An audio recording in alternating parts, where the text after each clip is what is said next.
Hey, Patriots fans, if you want to see Toyota's best offers, including those not seen on TV, go to buyatoyota.com.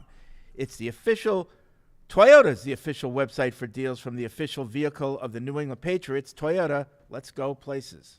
Some of the content of Patriots Unfiltered may not be suitable for all audiences. Listener discretion is advised. The world's original podcast. Welcome to Patriots Unfiltered. Travis Kelce is really dating Taylor Swift. I want her to date like a real man that's not like a skinny little. That's a Gronk wannabe. That's not a real man. Oh, You want a real man? Talk to me when you can dig out a six technique, Travis Kelce. Dig out a six. Is that going to be in your vows? Jess, when I saw you, That I was knew underrated you could, right there. That was an underrated line. I always knew I wanted to marry someone who could dig out a sex technique. Well, that sounds a little weird, Mike. I think I said sex technique. Sorry. It's about that time. We don't have any buys this week, so we have to hurry. That extra game. I will too, as much as I hate it. The window opens just a little bit. Just a little bit. Do I split the baby here? What are you, a dolphin? The Atlanta money's been strong. Are these real gambling phases? Or are you just just making love this your up? terminology. He's now just using random terms. Yeah, this is a real push-pull game on the margins. It does somehow bother me that I lose to him. This is Patriots Unfiltered. Presented by Toyota's official website for deals, buyatoyota.com. All right, welcome to Patriots Unfiltered. It is Tuesday here at Gillette Stadium, and we're kind of wallowing in our misery after losing to the Dolphins. Ugh. But we're getting ready for the Jets. We can't lose to them, right? Right. Has this become a must-win game? Yeah. Oh, yeah. Week 3? Yeah, I feel like that. Yeah. Like in the standings and just like mentally, I think I don't think you could handle this being the first time in 14 wins that you break the streak against the Jets on this one. Yeah. No Aaron Rodgers. You know, it's still going to be tough, though. It's going to be tough. Listen, there's no penciling in this win. Mm-hmm. You know, that's a legitimate defense, and we're an offense in the making. So That's a good way to put it. yeah, It's a nice way to put it. yeah, I might be down to Indianapolis for penciled-in wins. yeah. And that could change. That's Look, they looked okay. Although, did Richardson get hurt? Yeah, he Yeah, got he a did. concussion. Oh, okay. Well, he was evaluated for a concussion. I don't know if he actually had one. But Yeah. So it's Deuce. that's the only one. I had like New Orleans and Washington. They're both 2-0. It's Deuce. It's Tamara, Evan, Paul, myself, Matt in the booth, and let's start at the beginning with Sunday's game. And on the 7th day, he Yeah. rested. You know, we had the post-game show. I'm sure a lot of people listening and watching now were listening and watching back then. But, you know, if you want to relive your takes or amend your takes, Well, I this think is I your have time. a little bit more clarity. I don't know if clarity for Clarity. myself, but, Clarity. you know, part of it is just, you know, getting a lot of negative Patriots energy out there right now. I had to do the mailbag this week, which was an adventure in getting angry emails about, you know, all the things that could be done this offseason. But I think for me, I think it's just offensively. I think they got to get the offensive line right. You know, I mean, I don't want to spend all my time talking about they got to fire the coach, they got to get a new quarterback, they have to get a weapon, like, you know, all those things that just aren't going to happen in the next 15 weeks. The real things that are going to happen are that they have to get their offensive line in order. They have to find a running game. And, you know, I think all the other problems we can kind of, you know, put a pin in. We'll talk about in the offseason about receivers and quarterbacks and coaches and all those things. But I think the team is pretty much set, and they have to get Trent Brown back, and then they have to figure out the right tackle spot, and they got to get the 3 guys in the middle playing up to their standard. And then we'll see what happens. Yeah. You know, that's where I'm at right now. I mean, Evan's crew does a really good job after the game of getting that all 22 and highlighting things. And the things that I saw after the game, you know, that people posted that we were seeing early last year on the O-line is guys just not blocking anyone. Like, and it's a communication thing, you know? And we saw Cole Strange. I saw one with Cole Strange who didn't have anyone to block. And then another, I forget who it was. I don't think it might have been on Wenyu. I'm not sure, but running out and just no one to block. And meanwhile, Mac is getting sacked because a safety came in right up the middle. Yeah. You know, so it's a community. I think physically, I think our guys are fine on the O-line. It's just communication and not knowing what to do. And I wonder, like, kind of job is Adrian Clem doing right now? Yeah, you know, get Vidarian Lowe out of there. I mean, it's just he's not good. Like he's not a legitimate NFL left tackle. So I think that colors some of it. But I think all the guys in the middle, they have some responsibility too. It's not just the two new guys on the edges. Although those two tackles, I think, are probably their biggest issues right now. I also don't think that you can fully blame it on Adrian Clem either, because it's like he hasn't even had all the pieces. No, you I'm know? not blaming. I'm just wondering. I'm sure it's so hard. A lot of when your guard is just running around with no one to block, to me that's communication. That's like not knowing. Somebody didn't call it. Maybe it's Mac not calling out the blocking assignments correctly, or you're not hearing it right, or whatever. But there's something wrong there. I would have to imagine too that it's even hard to find a rhythm in communication when you have a different group out there every single time, when you don't know who's healthy. That's true. You don't know who you're going to be playing with. It's not cohesive when you have different guys out there every week. Yeah. Yeah, I think it is one of those communication things, Fred. I think you have it because really, if you look at it, what they played with on Sunday is basically 4 out of 5 guys that most people would say that's what you're going to have. You put Trent Brown at left tackle, and that's it. Yeah. Most people felt like for now either that or Anderson swapped out for Riley Reif. Yep. That's what the plan was going in. So I do think it's more of a communication issue, and I think back to Dante, because whenever we talk about the offensive line, it always gets back to Scar. And he used to say all the time, what, Freddie? The 5 guys need to play together so they see it with one set of eyes. Mm-hmm. We can't have 5 different people seeing things 5 different ways. It needs to be 5 people seeing it exactly the same. And I think that's probably hard to do when you haven't had a lot of practice together. Yeah. Yeah. So I do think that has a chance. I think Mike's, the way you got into that, I really agree with.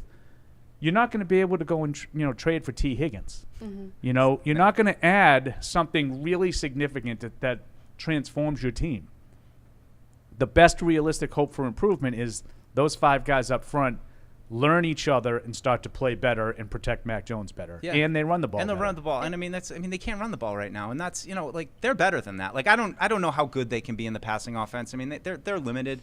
But they can at least have a functional ground You can run the game. ball better than they have in the first 2 games. Then let's kind of see what happens with the pass game. I mean, I'm not going to tell you that they're going to be, this explosive all over the place offense. I just think that they can be better. It starts up front with getting those guys settled. And, it's Cole Strange's first game. It's Michael Onwenu's first game.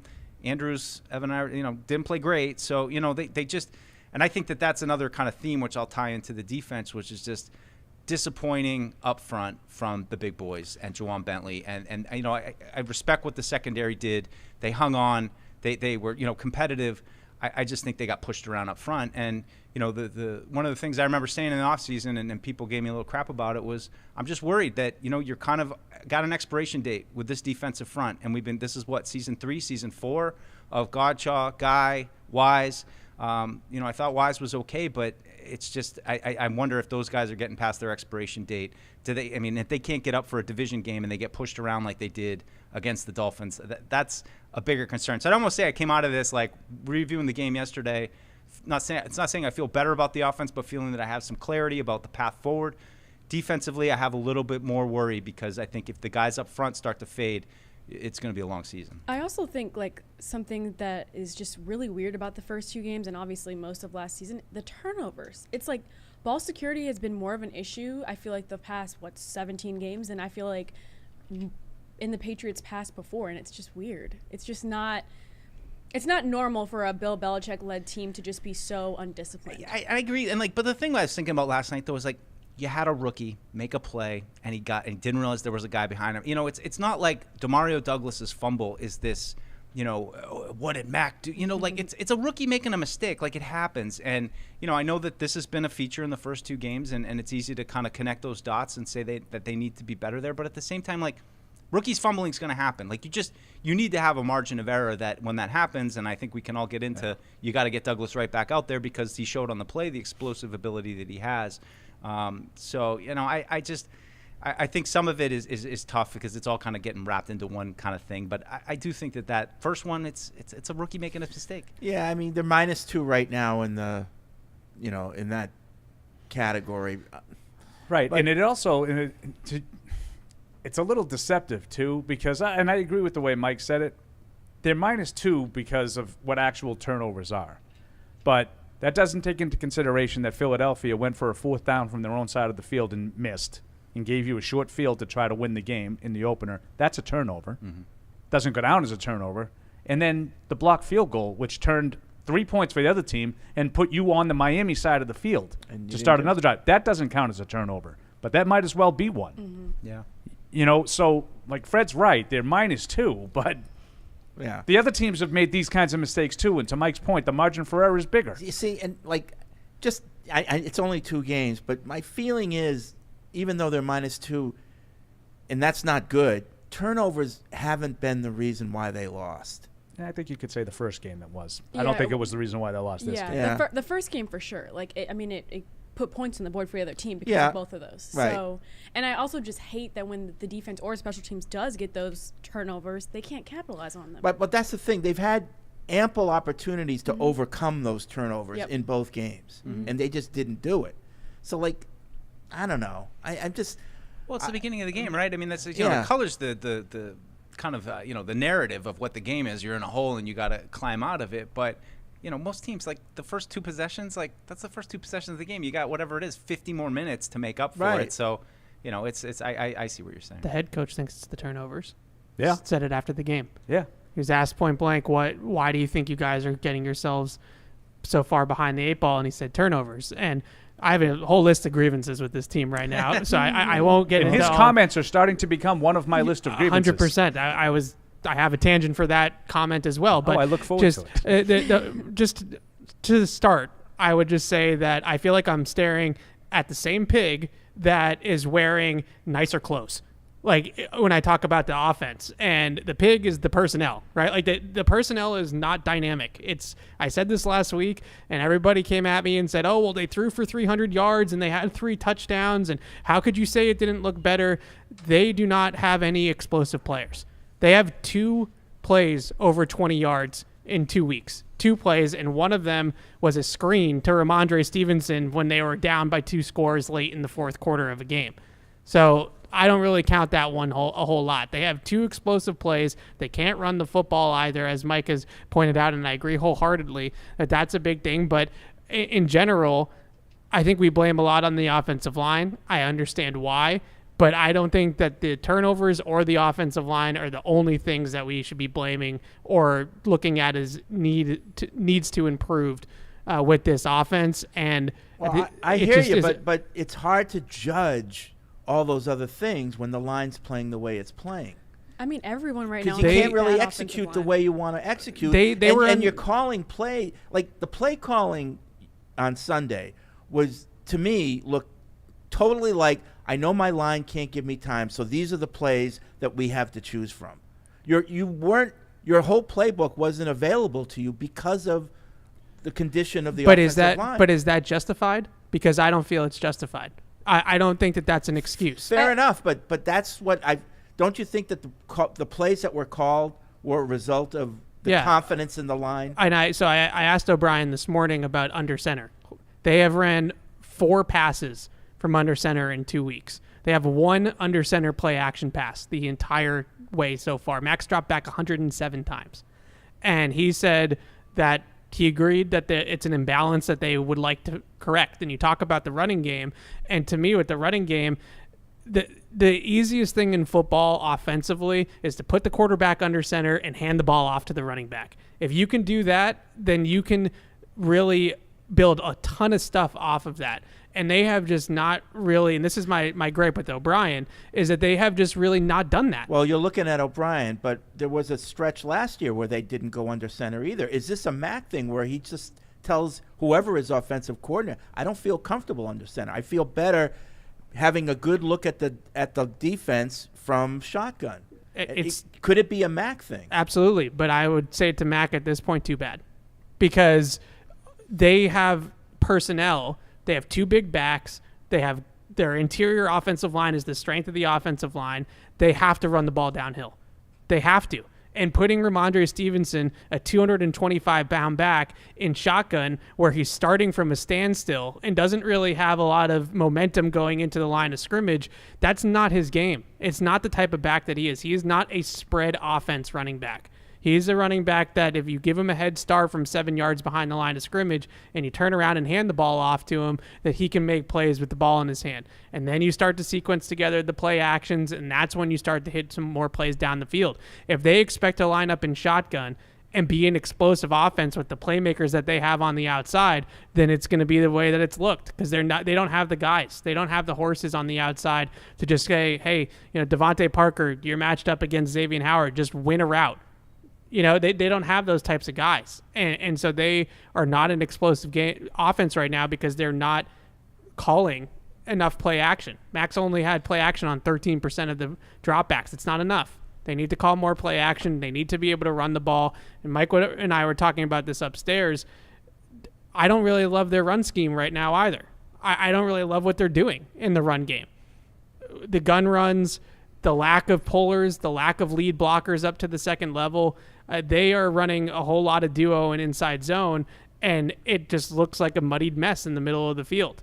There's not a whole lot of space. There's not a whole lot of get up to the second level for the blockers to kind of try to spring Ramondre onto a bigger run. I think that they need to get back to their bread and butter, and this is not it. But though respectfully, you had 2 rookie guards playing against the Eagles. Like, is that conducive to play action? What's your excuse last week? Because they had Mike on well, that's fine. Cole I know, Strange. but I mean, it's 2 games, and you got a good. I mean, I'm just saying this is. I made that point last week. Maybe they don't want him to turn his back to a pass rush that they think is probably going to be there, and that might call for the the lack of play action. But the running stuff to me is different, and the time to throw. Like I do listen. The top of the list is the offensive line instability. I think we all agree on that. I don't think that's all that controversial, but the whole time to throw, like, didn't I see a bunch of your stats talking about how Tua's time to throw was less? It was 1.98 seconds. On average. Now, obviously the Patriots didn't have any pressure because it's impossible to pressure a guy that quickly. Didn't seem to affect their game plan. They threw the ball in different they also areas. have guys that can get into their routes faster. Okay, so this is what I think Evan's talking about. They don't have a dynamic nature to their offense. That's true. Which leads you to have stats like this. They averaged 4.1 yards a play in week 2, and that was the worst of the week, not including the 2 Monday night games. I don't know if anybody was worse than that. But Mac Jones in 2 weeks leads the league in pass attempts and passes completed. He is 28th in yards per attempt, 29th in yards per completion, 26th in net yards per attempt, with a QBR that's 18th in a rating of 20th. So they're throwing it a lot, and they're completing it a lot, but they're not making any plays with it. Right. So, you can blame the offensive line for that. Sure. I think that's absolutely on the list. To me, it's at the top of the list. Yep. But I think it also is sort of simplistically eliminating the other issues with the offense. Well, there's a lot of, so we've talked to offensive linemen over the year, and they always tell us, oh, we love it when we're running. We love it when, we're told, we know it's going to be a run play and you can just fire out and, dominate. We love it, when we're running well and that's the game plan. Right now what you're seeing is, maybe, Mac is, I don't know if he's changing calls at the line or whatever, but you don't see guys firing out. That's for sure. And that tells me that there's a lot of, it was a run play, we're changing to a pass, or it was a pass play, we're changing to a run. And the offensive line in their head don't have that run mentality right now. It's definitely a mentality thing when it comes to running the ball. That you have to want to run the ball. Yeah. Like, it's as much as we can talk about scheme and what they're doing and what they're not doing in terms of the X's and O's, running the ball is a mentality. But I just, at the end of the day, I look at O'Brien and I think he's a great offensive coordinator. He's obviously an experienced guy. He knows what he's doing. But at the end of the day, they don't have enough scheme-related conflict in their offense right now. There's not enough play action. There's not enough window dressing. It's just, we're going to run it right at you or we're going to throw it right at you. And when you do that, you better have good players. You have to have good personnel, and this team doesn't. on offense, or not good enough at least. Like teams like Cincinnati play that way. They can, because they have Jamar Chase and they have T. Higgins. And they have a great quarterback. The Patriots are a team that they need to create openings for their passing game. They need to scheme guys open. They need to use play action to create larger passing windows, to create catch and run opportunities. Mac just taking ISO shots to Devontae Parker and Kendrick Bourne is not going to create explosive plays for this offense. So they need to figure out ways to create more conflict in the defense, because the defense isn't afraid of your receivers. That's obvious. So they need to be afraid of the scheme. And I think right now, Paul just read off those stats about how much Mac has passed. He's also passed the majority of the time in shotgun. He's also leads the league in empty dropbacks. Like, that's their offense, is just let's put Mac in the gun, let him survey the field pre-snap, and make a quick, decisive decision with the football. But they just don't have anybody special to then do anything with the ball when he throws it to them. So it's 5 yards here, it's 6 yards there, and then they're tackled. Yeah, the one I really like is Evan talking about how they're running the ball. Like the schemes and, would you say inside zones and whatnot, and it's a muddied mess, I think you said, because politely they don't want to be leading the league in pass attempts. They don't. That's not how they want to play. So they have to figure out a way to more efficiently run the ball. It's pretty simple. They don't want to be leading the league in pass attempts. They don't have that kind of an offense. Yeah, I have not gotten a good answer on two things when it comes to the run game over the last 2 years. One, where did the fullback go, and why is this such a big vendetta against fullbacks now? You had a fullback for 20 years, but now I told you about this too. It was like when Josh left, I had a conversation with someone who excoriated Josh's need, quote unquote, for a fullback, and just went for 10 minutes. Like, we're moving on from that. We don't want that. And I just looked at it as like, well, why? Yeah. And they just felt like it was too predictable. And this was not a member of the coaching staff. Let me stress that. This was not a member of the coaching staff. It was somebody who works for the Patriots football, but not a member of the coaching staff. And he just said it was too much of a predictor. They just felt like they were too predictable. When the fullback was on the field, it was indicating run, and it limited what you could do. But I kind of think that maybe your need to eliminate the fullback wasn't necessarily accurate. It was maybe to find a different kind of fullback. Yeah, one that can catch Seems the like ball they kind once of in a while. eliminated the third down back too. I don't know if that was on purpose. Yeah. That wasn't definitely on purpose. But They didn't do anything this year about it. I mean, Ty Montgomery's a receiver. Our guy, Pierre Strong. I think they tried to with He Pierre Strong. had a touchdown last night. What happened to the fullback? Why are we anti-fullback all of a sudden after running the ball behind a fullback for 20 years successfully? We now don't like fullbacks. And what happened to the gap schemes? Like, so duo is a gap scheme, but it's a double team. You have two double teams on the interior. There's not really a whole lot working up to the second level in duo. The second level, your running back is supposed to manipulate the second level and make the linebacker miss. But the Patriots' old scheme was a downhill, gap-oriented run scheme where if you didn't have the fullback, you were using pulling guards. So you'd have Shaq Mason pulling through the hole, Joe Thuney pulling through the hole, and leading the way for these running backs. Mike Onwenu in 2021 doing the same thing. They have gone away from the downhill run scheme. They have gone away from the fullback to be this more spread offense, and they don't have the personnel. Like, I just really don't feel like they have the personnel to do that effectively, at least not yet. And I don't know why they don't just go back to it. Like, it's not like O'Brien doesn't know how to coach it. Like, he knows how to coach everything. I don't know why they had to completely ditch that entire thing for what they're doing now, which is just not working. Yeah. Right. Period. Yeah. Okay. For 2 years. No, fair enough. Whatever they're doing right now hasn't resulted in a win. A win, or like Paul said, explosive plays. What was it? The biggest play is 22 yards, and Evan said it happened. They had a 32-yard screen pass to Ramondre Stevenson, which was when they were down 2 scores. They were down 11 or 12, whatever, 11 maybe in the fourth quarter of 11. One thing I just thought about for the group maybe to consider, Vic Fangio's thing, cover 2, right? Take away the big plays. I mean, anything into that of why the Patriots weren't more aggressive downfield? I thought that they took some shots, and quite frankly, I thought, the more I watched the play, I don't understand how Kendrick Bourne didn't catch that pass. I Yeah. thought that was a really good throw by Mack. Me too. On the first deep ball down the left sideline heading toward the opposite end of the lighthouse.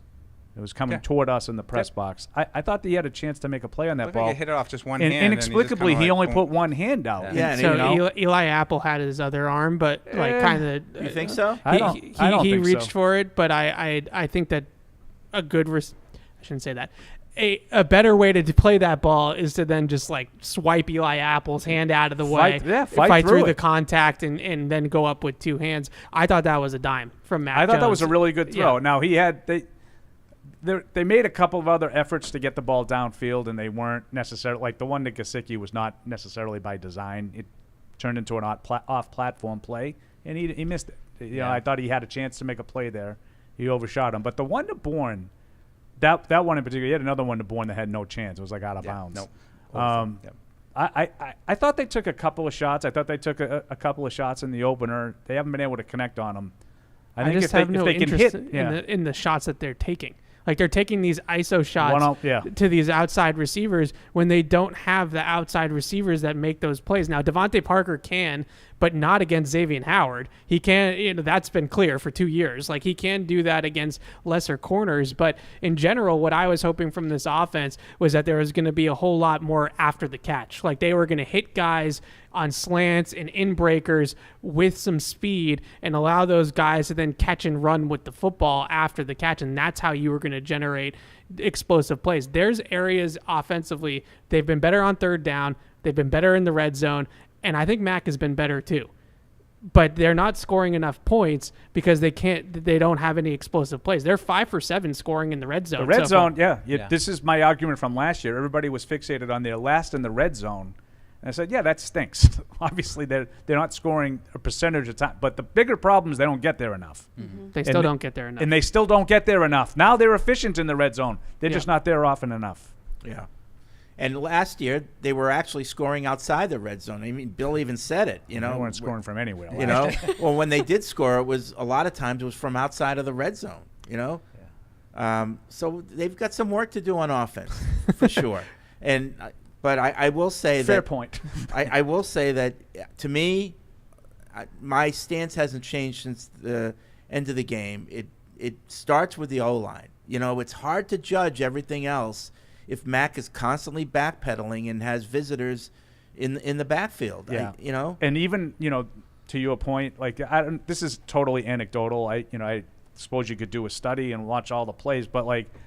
If only we had somebody that does that. No, but this is not scheme related. This is just like you can watch a play and say like Mac is sort of throwing the ball off his back foot occasionally. He's throwing the ball while moving backwards, like Fred said. Well, the ball's hanging, and because the ball takes a little bit more time, and some of the passes are complete. Some of those throws they made in the fourth quarter are just like, oh my God, how is that not going to get intercepted? But the flip side of that is, some of them are being completed, and then the guy gets tackled immediately. Like you're looking for yak. Well, there's a reason you're not getting yak. Not just because your receivers aren't explosive. It's because the ball's taking so long to get there, really through no fault of Mac. Because he's under pressure when he's throwing it, and he's throwing it before he wants to, and it's on a guy, and now there's multiple guys there to make a tackle before you can even get a chance to I do agree with anything. all that. I thought Mac had some good off-platform kind of throws. I thought he had some good throws in this one with guys in his face, getting it out quick. I do think he's better this year. I don't feel like we need to like blow him up tomorrow like some people that were writing to me.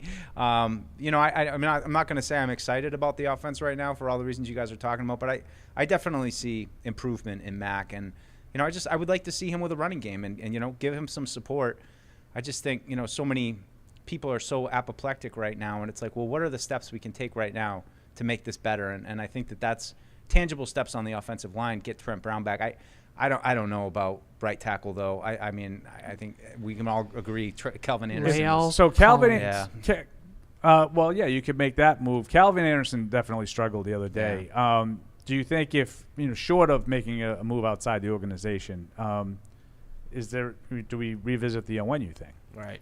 Could Antonio Mafi be the right guard? I mean, maybe Antonio Mafi really struggled in both weeks too. No, I mean, I think he led up a sack on the second play he was in the game or something like that. So becomes the right guard. I mean, possible. They're going to have to figure that one out. I mean, I just think if you get Trent Brown back and he plays up to a solid level, and he was really good in week 1. The interior guys though, that's I think everybody's given a little bit of a pass to some of the shortcomings in the middle there in that game last week. But I think those things. I mean, you absolutely have to be able to rely on Strange, Andrews, and Onwenu, and I don't think it was there just yet. Yeah. Right.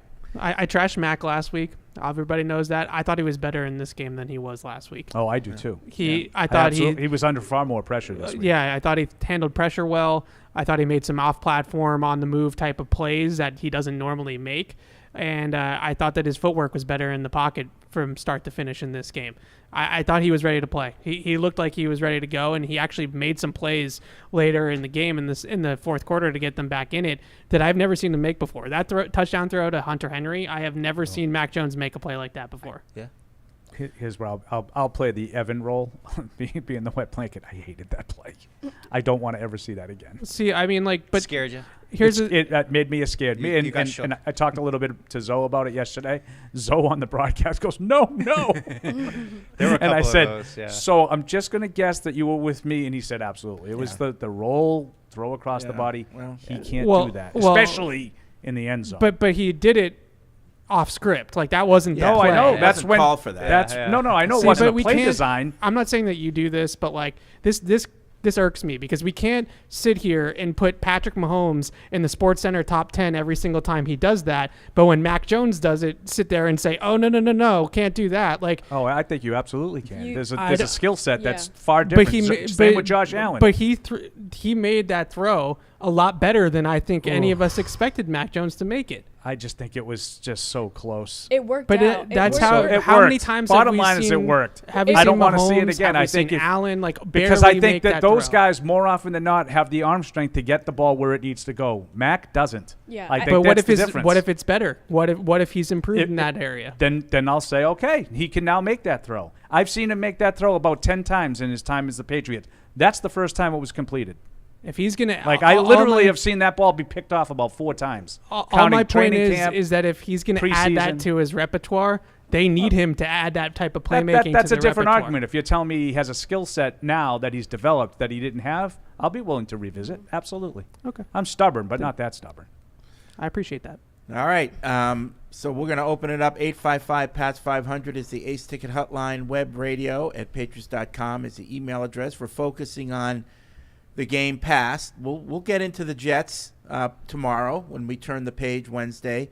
But, of course, if there's something on your mind that you want to talk about with the Jets game against the Cowboys, you can bring that up, any indicators that you saw.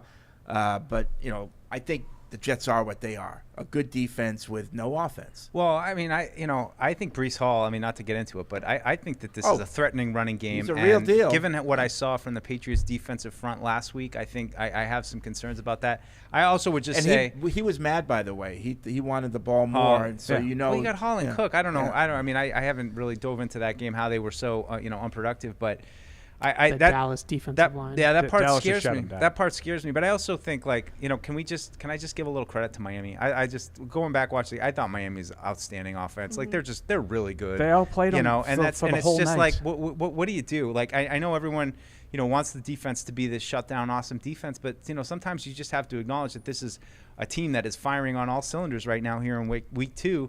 And they're really hard to defend, and certainly the Patriots defense has some shortcomings, but you just have to acknowledge when a team is really well coached and has a lot of really good players, and it's you have a very slim margin for error no matter what. I have grievances with the defense too.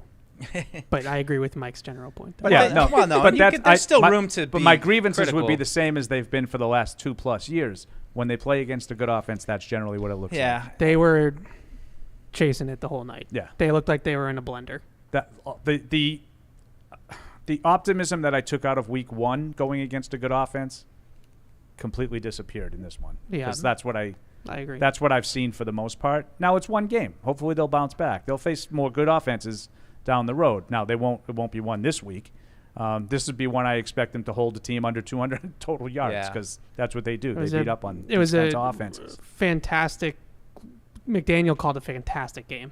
He had a great plan, and he called a really good game. He had to have known going into the game that Belichick wasn't going to give him the big plays. And they had all sorts of window dressing, sideline to sideline stuff, and they just got the Patriots defense trying to run with them sideline to sideline instead of up the field, and it was a really, really good plan. But there's just too many instances for the Patriots defense where their overreactions to motions and eye candy was really bad. Their eye discipline was all over the place. And then you just have certain guys that I still can't really understand why in these matchups, when you know you're going against these fast offenses, why certain guys are in certain spots. That's also, something that is a little bit head scratching. I want to get into that a little bit later in the show. I would also add, the defensively, like you said, with Breece Hall, I respect the Jets running game. Yep. I do. I think both of those guys are dangerous. I don't think I'm worried about the run defense based on Sunday night because I think that was more scheme related. Yep. Not and I don't the take straight up game. Yeah, I'm not taking it to Patriots fans. They wanted them to run. That was the game. No, they didn't want to play as poorly as they did up front. They didn't play well up front, but they asked fewer guys to stop the run than they're going to this week against the Jets because of obvious reasons. The way that Miami can hurt you, right? So they asked a lighter box to take care of the running game, and they failed. Yeah. Now the guys that failed are going to be the guys that are out there too. You mentioned it's the Wise, Barmore, Godchaw. I know was in the crosshairs for some people. Those guys are going to need to play better against the Jets, but there's not going to be the same game plan that you saw against Miami. They're going to have more guys up front. The safeties are going to be bringing wood. If they have a hard time stopping the run this week, then I think you can be concerned about run defense. I wouldn't even be surprised if the Jets lean on the run a lot, just to limit. Oh, sure. That's all they're going to do. Can we talk about Barmore? Because I just am not feeling him this game. My wasn't one of the guys that I thought he was comp to Evan. My comp to Evan upstairs was he's Adam Butler, and I don't think that's what anybody wants right now. Nobody wants him to just kind of be a situational pass rusher guy. But that's who he had one tackle in the game. He missed a couple tackles. He just seems like he's got all this energy, but he doesn't know to go to the right spot to make the play. And, I'm disappointed. I watched him. I mentioned him as a guy that, needs to be able to get in the backfield. Paul, you mentioned about how fast Tua gets the ball out.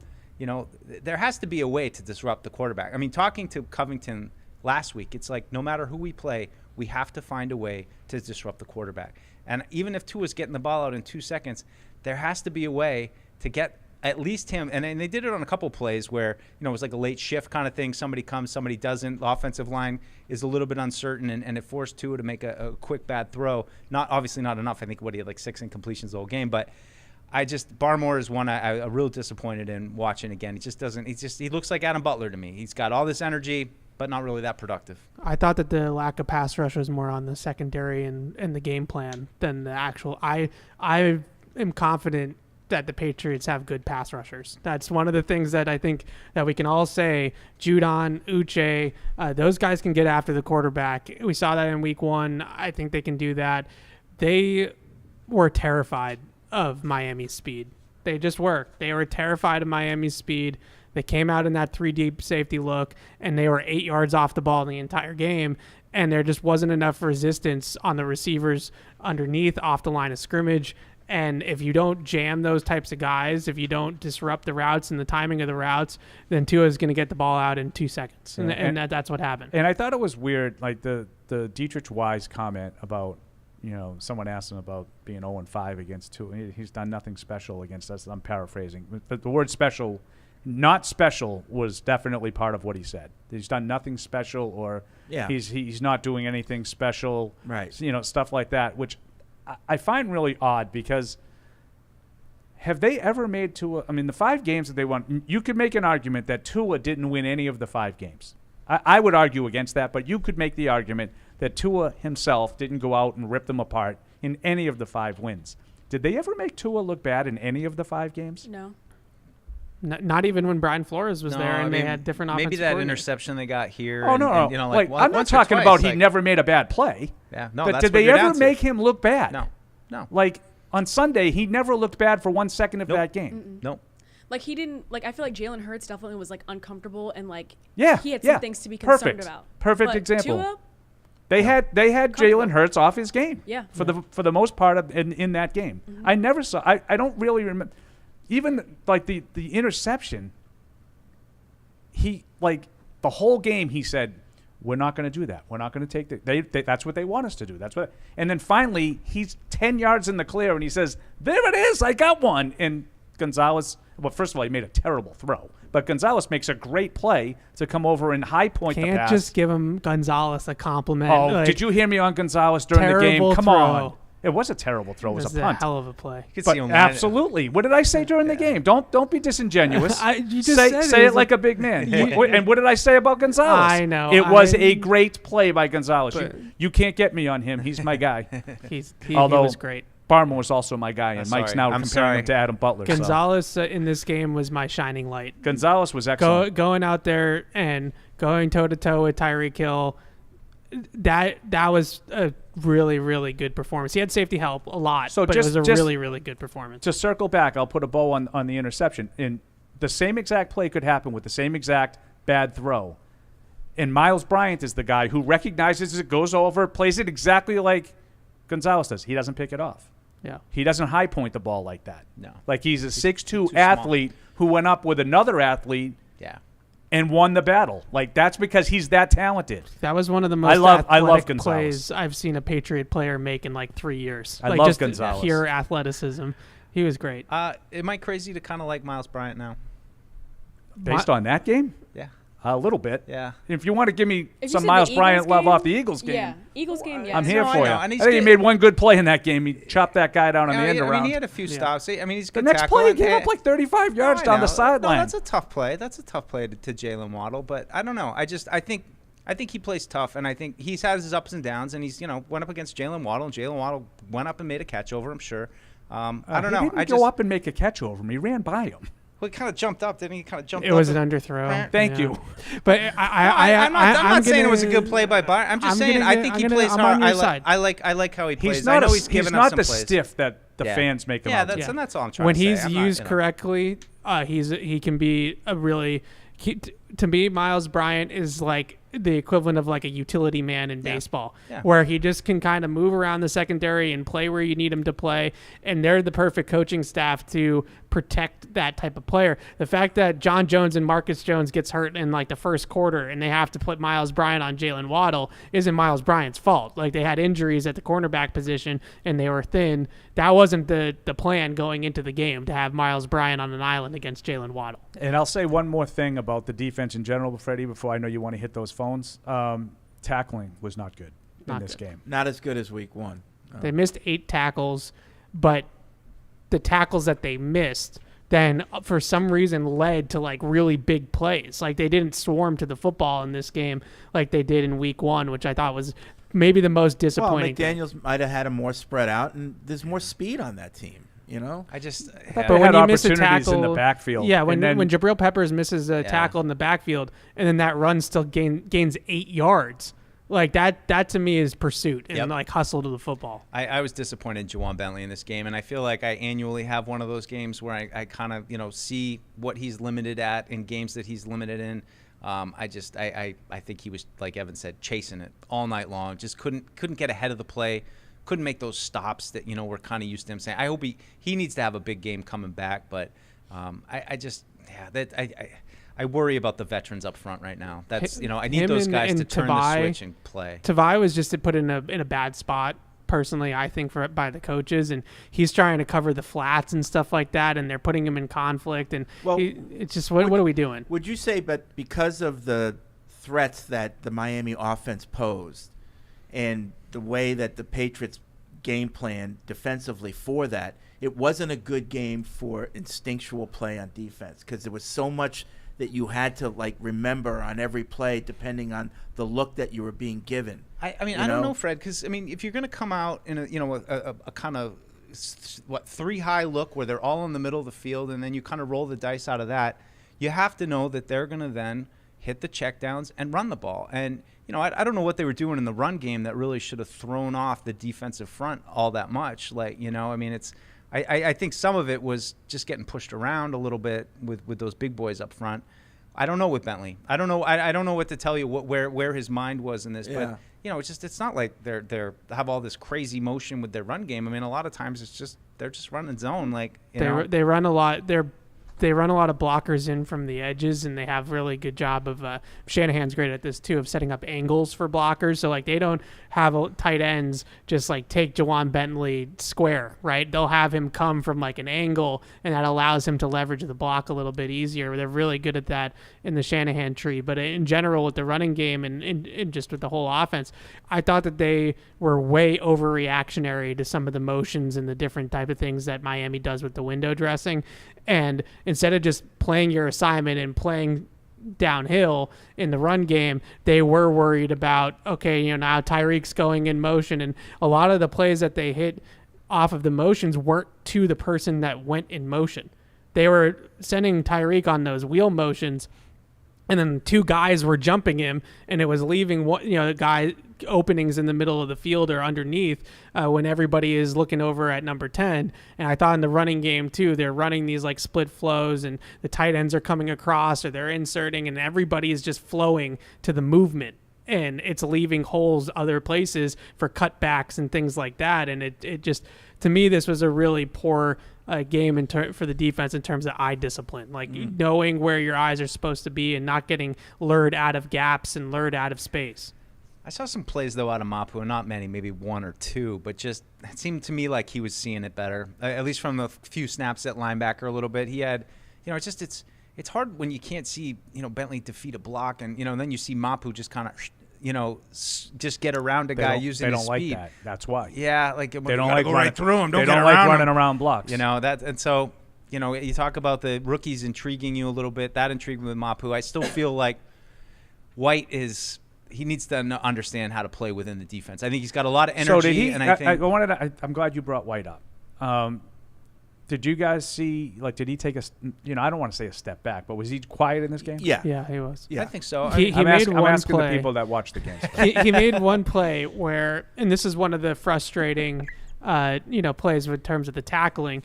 They ran a zone sweep, and the snap is over to his head. Oh, I know the play. So the ball goes over to his head. Tua has to catch the high snap, and he hands it to the running back, and Keon White presses the guard 10 yards into the backfield. Yep. Those two things both happened, and the run still gained 7 yards. Yeah. So Godshaw had him, the back initially, but it's Godshaw with all this space, and you have this 330-pound nose tackle trying to chase the chicken with all this space to go in sideline to sideline. He whiffs on him, and then there's just nobody else. And the back ends up gaining on a play that should have been a 4-yard loss. They gave up 7 yards. That's exactly what I'm talking about. It's just like he's all power. Yeah. He can push the guard 10 yards in the backfield, but now he's disrupted the integrity of the defense, and it turns into a big game. Okay. So I think he's going to be really good. I just, it's that awareness of, knowing. Yeah, I wasn't saying that like, I'm really disappointed in Keon White. I just was saying I didn't really notice him much in this game. Was he quiet? Was he blocked? But, so you guys are giving. Yeah, I mean, he did draw the hold, right? Yep, he drew a hold trying to backdoor his own play. I'd love to see him play more. I mean, I think that's him. Just get him on the field more. Get him more experience. Yep, he'll get more experience. Yep. 855-PATS-500 is the Ace Ticket hotline. Trying to bring it back positive. Yeah. He'll get more experience. No, I'm good with Keon. You got to be positive about those trio of He's rookies. the least of the problems right now. I'll tell you, they have about 48 least of the problems, but they're 0-2. If they had just hit 3 offensive picks last draft, and now we got 3 defensive picks, we would really be cooking. Can we just use Marty Mapu correctly, please, one time? I definitely think, to your point, Mike, they're paying the price for bad draft class and also bad free agencies, where you've picked these players who, like I keep saying, are off-brand, they're not good enough, and now you're paying the price for it. And it's unfortunately, now it's like they just have to control what they can control and do the best with what they have. Godshaw's the tough one. I mean, I think they've had some hits. I mean, Hunter Henry right now is resurgent, and I mean, I can't imagine this offense without Hunter Henry right now. But it's Godshaw. It's too much of the up and down with him, and I think as if I do put my eye towards the future, I feel like you need a guy in the middle. You need a big body, a big dominant kind of player in the middle. I just look at it as like, the guys you're picking, right? So you you take Gottschall as one of the free agents and you give him some money. Then you re-up him, and then you still take a Gottschall-type player in the second round. Mm-hmm. Yeah. And I'm not saying Keon White's bad. I like Keon White. No, but I just might they have been better off, taking a tackle. Oh, you mean spreading out the assets to both sides of the football? Right. Yeah. So this is like from a big picture standpoint, they're close to what their vision of winning games is. They want to win the game on defense. Oh, no. They want to be tough against the run, and they want to make plays on special teams, and here we go, Super Bowl. Right. So it doesn't work that way anymore in this league. Right. And they've held two really good offenses to 25 and 24 points, and 25 of those, it was really 18. Yeah. For I would say absolutely check week 1, not check week 2. I don't disagree, but in terms of the actual outcome of the game, of the points that Miami scored, they scored 24. That should be, in theory, a winnable game for the Patriots to only give up 24 points against an offense that scored 36 the week before. But I think what it all boils down to, which is what we've talked to about a ton in the fourth quarter of these games, is that because they've used all of these assets to bolster the defense to try to win this way of, in the 20s with great defense and all this type of stuff, they don't have players to make plays offensively when the cards are down in the fourth quarter. So now you run into a situation where they're competitive in these games because their defense is good, but they're not winning games because they don't have enough on offense. But they used all the resources on defense. Like, all your top 3 draft picks are on defense. Your highest paid player on the team is a defensive player. It's Matthew Judon. And at what point do you have to look at it and say, well, we still need to score, period. We can't win these. We're not going to win 17-14 against a team like Miami. But against a team like the Jets, you might. Right. You might get that 1 week reprieve. Right. This is going to be Bill's favorite game of the year. Let's go to Anthony in Seattle. What's up, Anthony? Hey, what's up, Fred? What's up, my people? Hey, Anthony. Hey, I'm going to be stubborn. I'm going to hold out hope on my prediction, and at least for just 2 more games. Well, really 1 more game. If we lose to the Jets, it's over. If we lose to the Jets and then we lose to if we beat the Jets and then we lose to the Cowboys, it's still over because you just can't beat good teams. And okay, hey, I'll hold you to that. Things I want to get off my chest, and then I'm going to get out of your hair. But okay, we got Paul there and Evan there. So Paul, I saw a little bit of the Teflon Mac thing after this game, and you know what? I get it. I heard a whole lot of the, we need wide receivers and we need, offensive line, and we got to run the ball better. And yeah, you need all those things because he's not good enough. You got to surround him with all of that. It's too hard, And he's a good kid. He works hard. He tries hard. So it's he says and does all the right things. So it's easy to say it's not on him. I hear you, Anthony. Because it's not his fault that he's not talented enough to overcome some of that stuff. Yeah, I would say that absolutely is happening right now, but I don't think this is a Teflon Mac game. And I've been that's sort of like a phrase that I sort of kind of used. I wouldn't necessarily put this one. I think Mac did about all you could really hope for, given the way that the game unfolded. Now, I don't think he was perfect by any means. I think the pick was atrocious, but. Yeah, I don't think this would be a great Teflon match, even for a guy on my side. This wouldn't be one of those games in that game against Miami when he no, this wouldn't be one of the ones I would have in the holster. Yeah, that pick though, that's one thing I was going to get at. Evan, I didn't fight you I didn't fight back on it last week when I brought it up when he threw the one to Booty that stopped the drive at the end. But I'm going to fight you on it this week because I'm. It's that jump ball that he likes, and here's examples. What is he supposed to do? Who is he supposed to throw it to down the field? Go ahead. I'm sorry. Go ahead. Here's the thing. Okay, I'm gonna give you some examples. Okay, with Tyreek Hill, the one that threw to Tyreek Hill, you got 2 alphas down there, Hill and Gonzo. So you can look at that as 50-50. The one the one that he threw to Waddle, well, you got 1 alpha down there, so that's 80-20. And so his guy came down with it. But for some reason, I wish somebody had the kind of confidence in me that he has in Devontae Parker because he believes there's 2 alphas down there when he sees him and Xavier Howard. No, he doesn't. Talk about See, to me, I don't think it was about a mentality. It was a bad throw. It was a bad throw, and I'm not excusing the bad throw. But at the end of the day, I told you off the top of the show, they have 2 plays over 20 yards. Thanks, Anthony. 2 plays. And that's not because of the quarterback right now.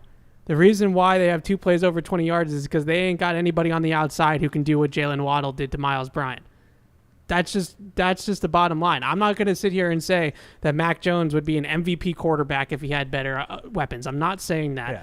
But you say in that situation, like he trusted Devontae Parker. Who else is he supposed to trust? I would just say that all the criticism you want to throw for that one individual play, much like Tua, I think you want to criticize Tua for the pick.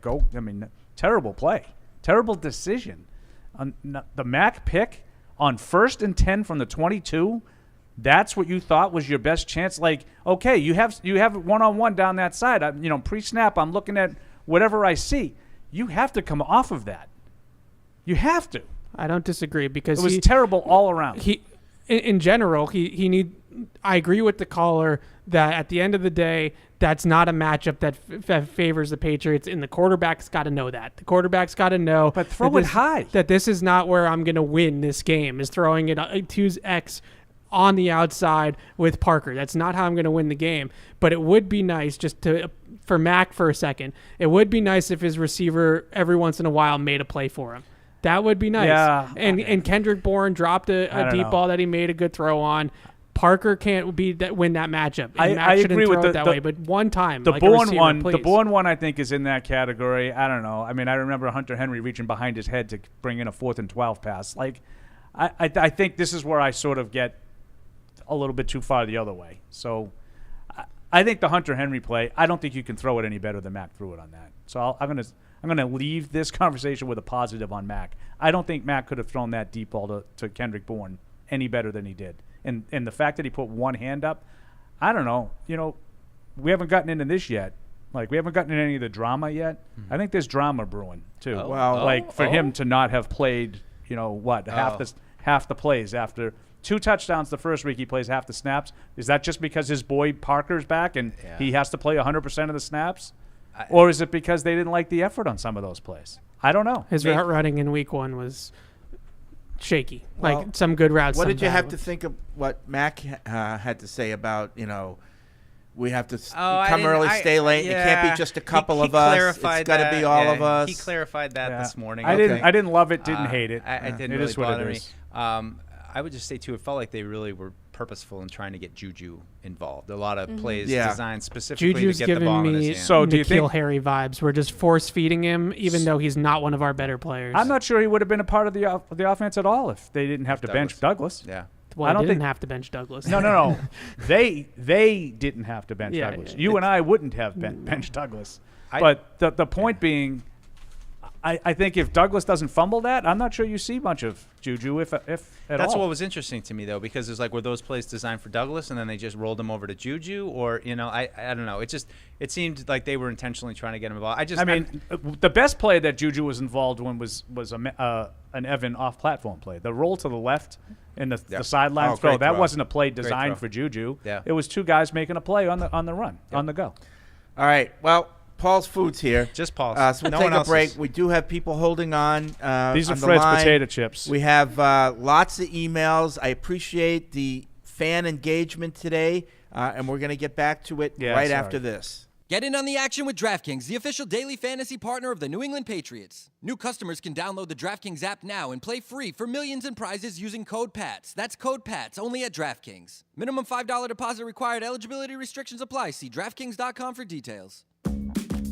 Isn't it time to get exactly what you want? Welcome to Red Hot Deal Days from Verizon, where you get your pick of our best deals.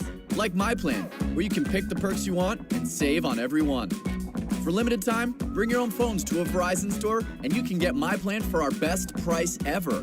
Get exactly what you want in your phone plan and only pay for what you need. Bring your phones to your Verizon store today and get My Plan. These deals won't last. It's your Verizon. And hello again, everyone. A very pleasant good evening, and welcome to Foxborough's Gillette Stadium for this primetime encounter of New England Patriots and the Miami Dolphins, an AFC East showdown. Stevenson flexing left. Second down and 12. A blitz coming and Jones is sacked. 3 Dolphins get to the quarterback with a jailbreak led by David Long Jr., the ex-Titan. Yeah, both tackles get lost here with the blitz look. Perfect timing by the Miami defense. Mac's going to have to extend his count here a little bit. Douglas motions to the right to join Gesicki. 2 receivers stacked left. Stevenson in the backfield. Blitzers coming. A rush up the middle. Across the middle for Douglas. Reversing direction right. Ball's chopped down. Loose from behind. Stevenson dives on it for New England initially. But then the Dolphins take it away. Demario Douglas had the ball chopped away from behind. And it looked like Ramondre Stevenson had a shot at it, diving toward the loose ball before the Dolphins come away with a turnover by New England. And a screen set up for Waddle. Right slot, sprints past the 40, speeds past the 30, across the 25 as he stepped out of an ankle tackle, and then lost his balance inside the 20. Eventually hopped to his feet and was pushed down by Tavai, and now Marcus Jones is writhing in pain. Earlier, an equipment issue for Jones. In this case, it is an injury. Ahmed in motion left, and then Orban motion into the backfield, circles back to the right. A give to Mostert, runs it left, runs it to the pylon, a hop into the end zone, and a touchdown for Miami. Got to get tough. Got to get Tavai out on the right side. He's got collapsed, I don't know, about 4 times tonight. Gonzalez gets pinned in right there. And this is Mostert, sets it up inside. He's bounced it. He's done this twice tonight. That's a hell of a run by him. Poor job by your perimeter trying to collapse that edge. You've been condensed down inside multiple times tonight. Something's got to change. You need a personnel switch. And again, Ahmed goes in motion to the right. The line starts to block that way, and then Mostert runs left. See how much Tavai came down inside? You got to stay home. Gap integrity. They talked about it all week, staying in your spot. And the rookie Chad Ryland, come on, kid. 4th round pick from Maryland, who made 2 extra points last week with his first career field goal attempt from 49 yards out, near hash mark. Behringer, the fellow rookie, knee down, right hand extending, waits on the snap from Cardona.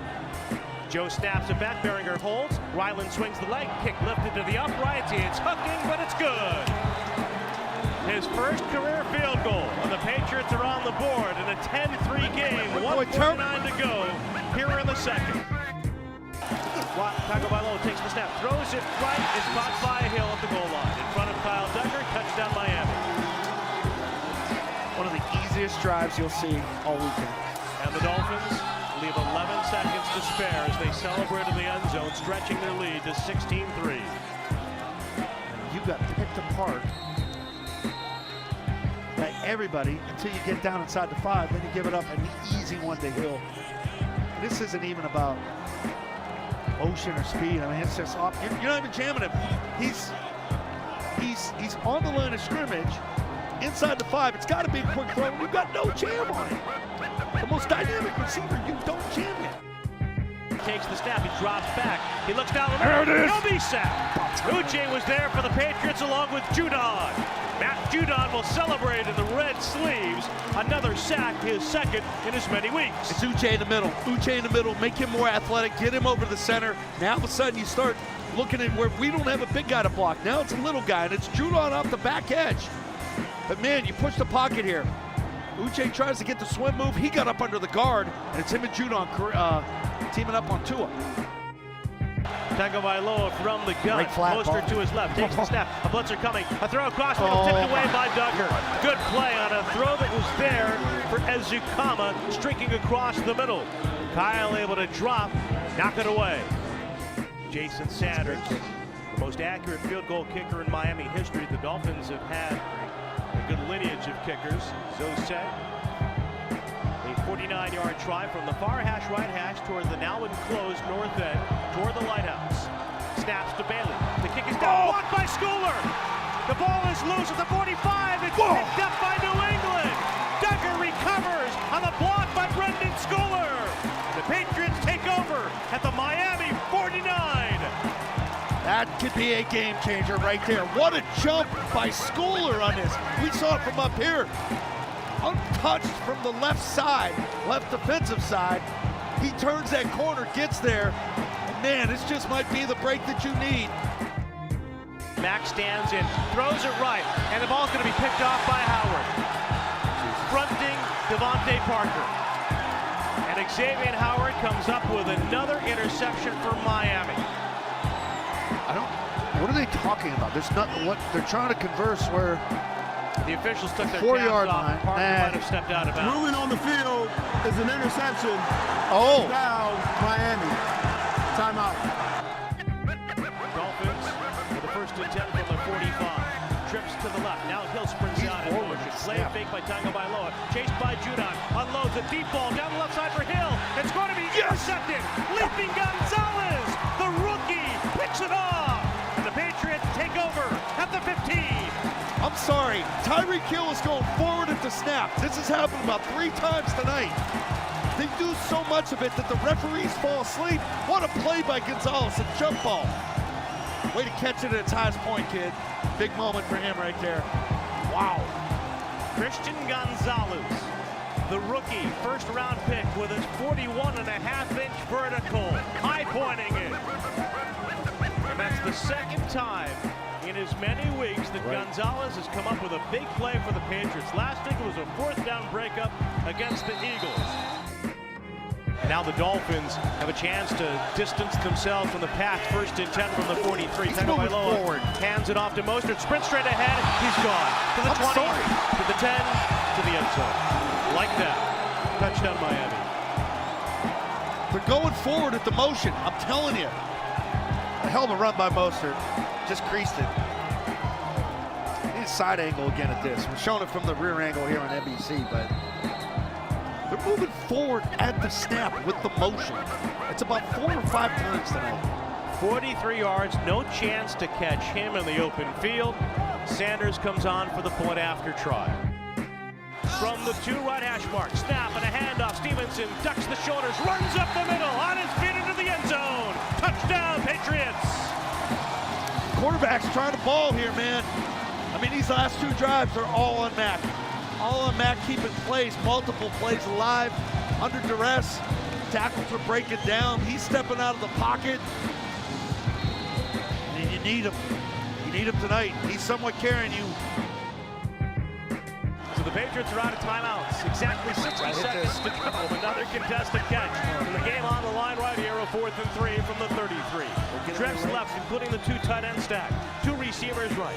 Jones steps forward to identify the protections. Now he takes the snap. He backpedals. He's pressured him. He's hit. He throws it to the near side. Fingertip catch by Gesicki. Reaching out. Laterals it back. Caught by Strange. He's wrapped up. He drives 2 tacklers across the 30 to the 29, seemingly with a first down. Gotta clock it.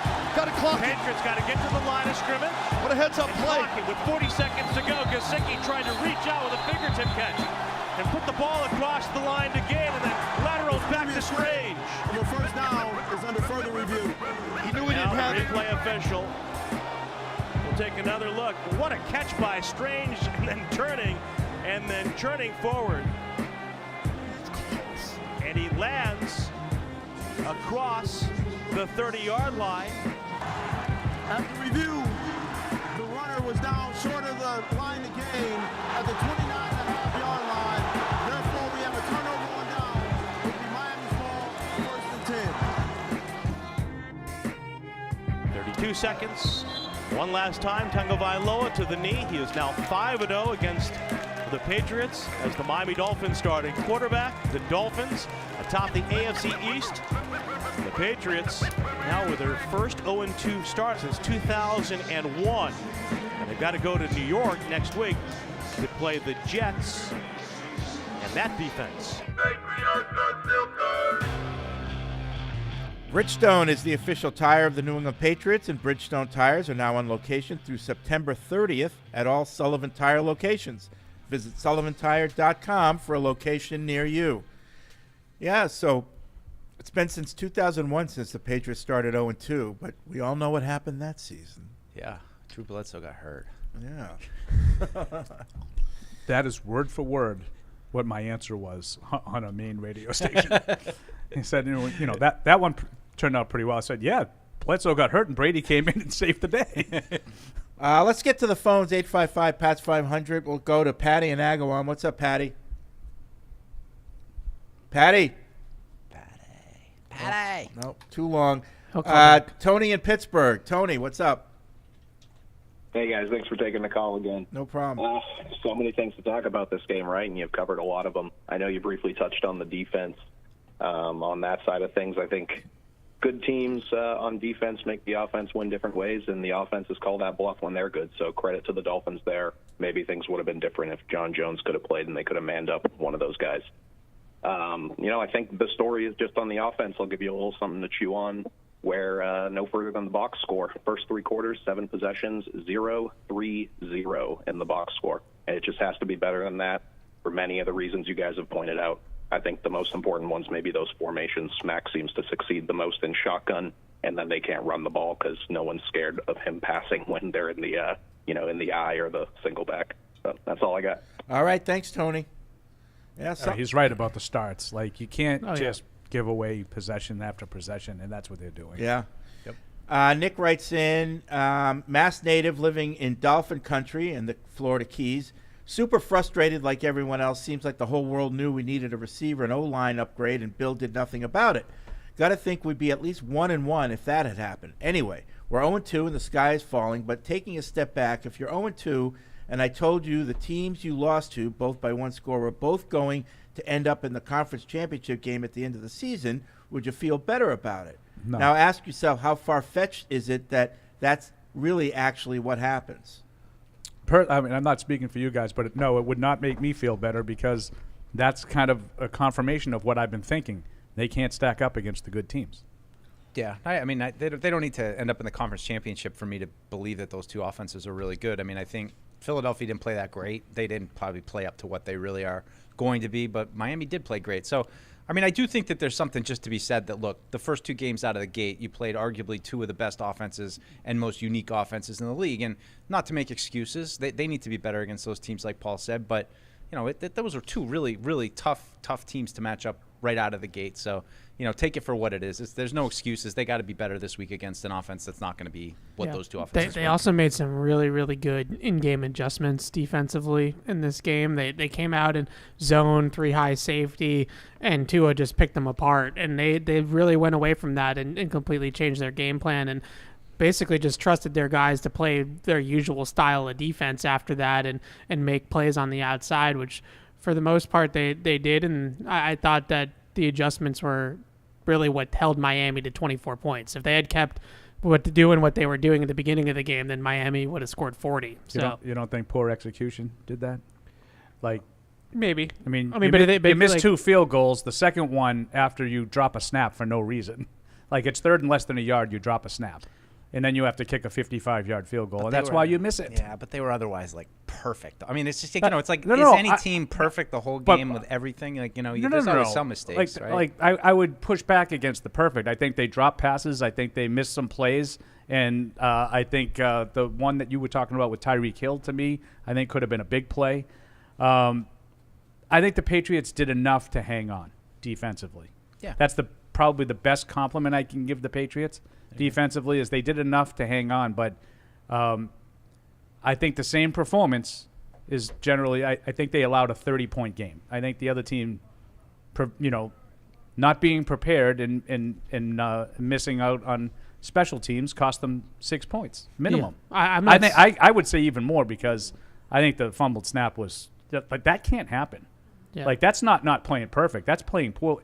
I knew I had something I wanted to ask you guys. Random stream of consciousness.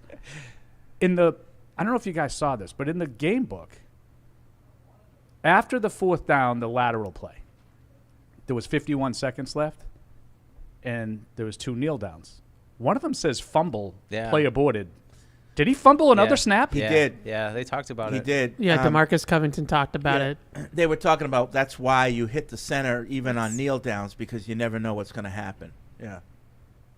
Didn't get it, but he did fumble it. Yeah. But yeah, I'm not trying to say that the defense. No, I didn't. I wasn't suggesting that you did. I was just saying I think that the adjustments were evident. I think the defense played well enough. But I don't. I do. I think if you play like that against that offense, you're going to lose 9 times out of 10. I think and they're going to get 30 on you 9 times out of 10. I think if you play like that with the way that you need to win football games as That's the all Patriots, they could do. That's all they could do is what they did. I agree, but I think at the bottom line is you gave up 24 points and you needed 25 to win, and they can't score 25, right? Like, and that's the game plan. I would say this is where I'm going to be on pro Patriot. Like, I think that they played him the only way you can possibly play him. You can't let them run free and throw bombs, and they didn't.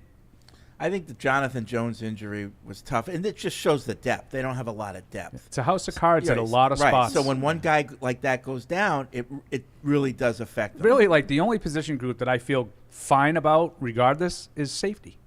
I think that they can lose a safety or two. I wouldn't want to see Duggar leave, but I think that if you put Adrian Phillips into a bigger role, there's not a huge drop-off. Yeah. Jalen Mills and Adrian Phillips haven't played a ton in the first 2 games. I feel fine with those guys on the field. Phillips seems like he's more special teams right now. Cody Davis out. I mean, it seems like that's kind of what his role has transitioned to, being kind of the core. That's why I had him on my surprise cut list, if you recall. To be fair, though, to them at corner, they're now down all 3 Joneses. Yeah. So you take away 3 corners from anybody's cornerback room, and you're going to start to have some depth issues. Right. Sam in Halifax really liked the post-game podcast and Evans Upon Further Review write-up. I found them both to be well-balanced and informative. I definitely catch myself falling into the Mac apologist camp at times. And I'll say that so far this season, I think Mac has been good-ish. He's had some plays that definitely stand out compared to his first 2 years, I feel, especially given some of the O-line issues and skill position players on the field, but with some real bad throws in both games that just make you question his arm. My question is to do with the benching of Pop Douglas. You discussed your thoughts post-game about the benching rookies after fumbling rule Bill has and question it given Douglas's skill set compared to the other guys out there. Bill has lots of these quirks. Is this unwritten rule or behavior the most frustrating, or does something else come to mind? No, the most frustrating drafting? is that he thinks that running the ball, playing good special teams is the formula to success. There's plenty of that. I mean, I just think it's unfortunate if they did have all those plays kind of planned for Pop Douglas and then they ended up going to Juju. What could have been plays? You know, like how many? If you had gotten Pop Douglas that many touches, I mean, what did Juju end up with? I mean, just a couple, right? 5 catches, 28 yards. Oof. You know, you might have gotten a little something. I would have liked to see Pop in that role. I don't. But I just I'm going to give them a little defending again. I don't think the plan was that. Like you fall down 17-3, you're chasing 2 scores the entire second half. Your game plan, and I even think some of those plays to Juju weren't necessarily designed. Like we got to get Juju the ball. There was that little bubble screen that was. Yep. And that was to me that's a Demario Douglas play. Tony writes in, I feel like channeling my inner Andy Hart, channeling his inner Edward G. Robinson in the 10 Commandments. Who's your Messiah now? That's you, Fred. Yeah, I'm giving Andy credit for that. I seem to recall the great Billy O'Brien had some guy at quarterback, Edward Brady or Patrick, who won the AFC East Division and even the AFC Championship prior to the great offensive coordinator's arrival. Oh, he might have even won the Super Bowl, I think. Even the great Billy O'Brien needs players, including an O-line, to execute his plays. It's all about the players, or at least a very large part, and the Patriots simply don't have the players. Haven't had them for a few years and won't for a while. I agree with the emailer. Like I said at the top of the show, it's the same pig with nicer shoes and nicer lipstick on it. Like it's the same personnel in terms of the middling personnel. It's just that Billy O is better at designing an offense than Matt Patricia. He makes it look better. Yeah. But to Evan's point, and if you don't want to depress yourself, don't do this exercise. I did. Take the numbers from last year on average per game, and then look at the numbers from this year.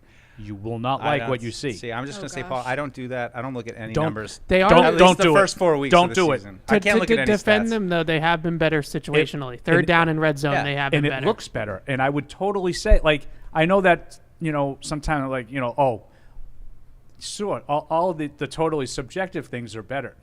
No, I'm watching. It looks better. They have a plan. Yeah. They have a design. Do I agree with every play call? No. There was that run that we talked about in the post-game show to Ezekiel Elliott coming out of the 2-minute warning. Ooh. I just said 2-minute warning. I turned into my mother-in-law. That was an atrocious call. That was a waste of a play. The quarterback sneaks on 2nd and 1. Wasted downs, in my opinion. So I'm not telling you this guy knows what he's doing and Matt Patricia didn't, but I'm just saying the results are what they are because that's what the personnel Well, I am going to say he knows what he's doing and Patricia didn't, but still, you need the players. Yeah. You need the players. Rick in Dallas, I feel like the Patriots have been repeating the same cycle the last few years. They start the season with a solid defense, but no game changers on offense, lose games the last minute, which gives everyone hope, win just enough games, due in large part to superior coaching from Bill Belichick, to miss out on high draft picks and finish the season 8-9 or 9-8. Then in the offseason, they avoid big-name free agents, use their early-round draft picks on defense, and let their best players walk without resigning. Then they start the process all over again. Honestly, I don't see anything changing anytime soon. I hate being so pessimistic, but do any of you see anything changing?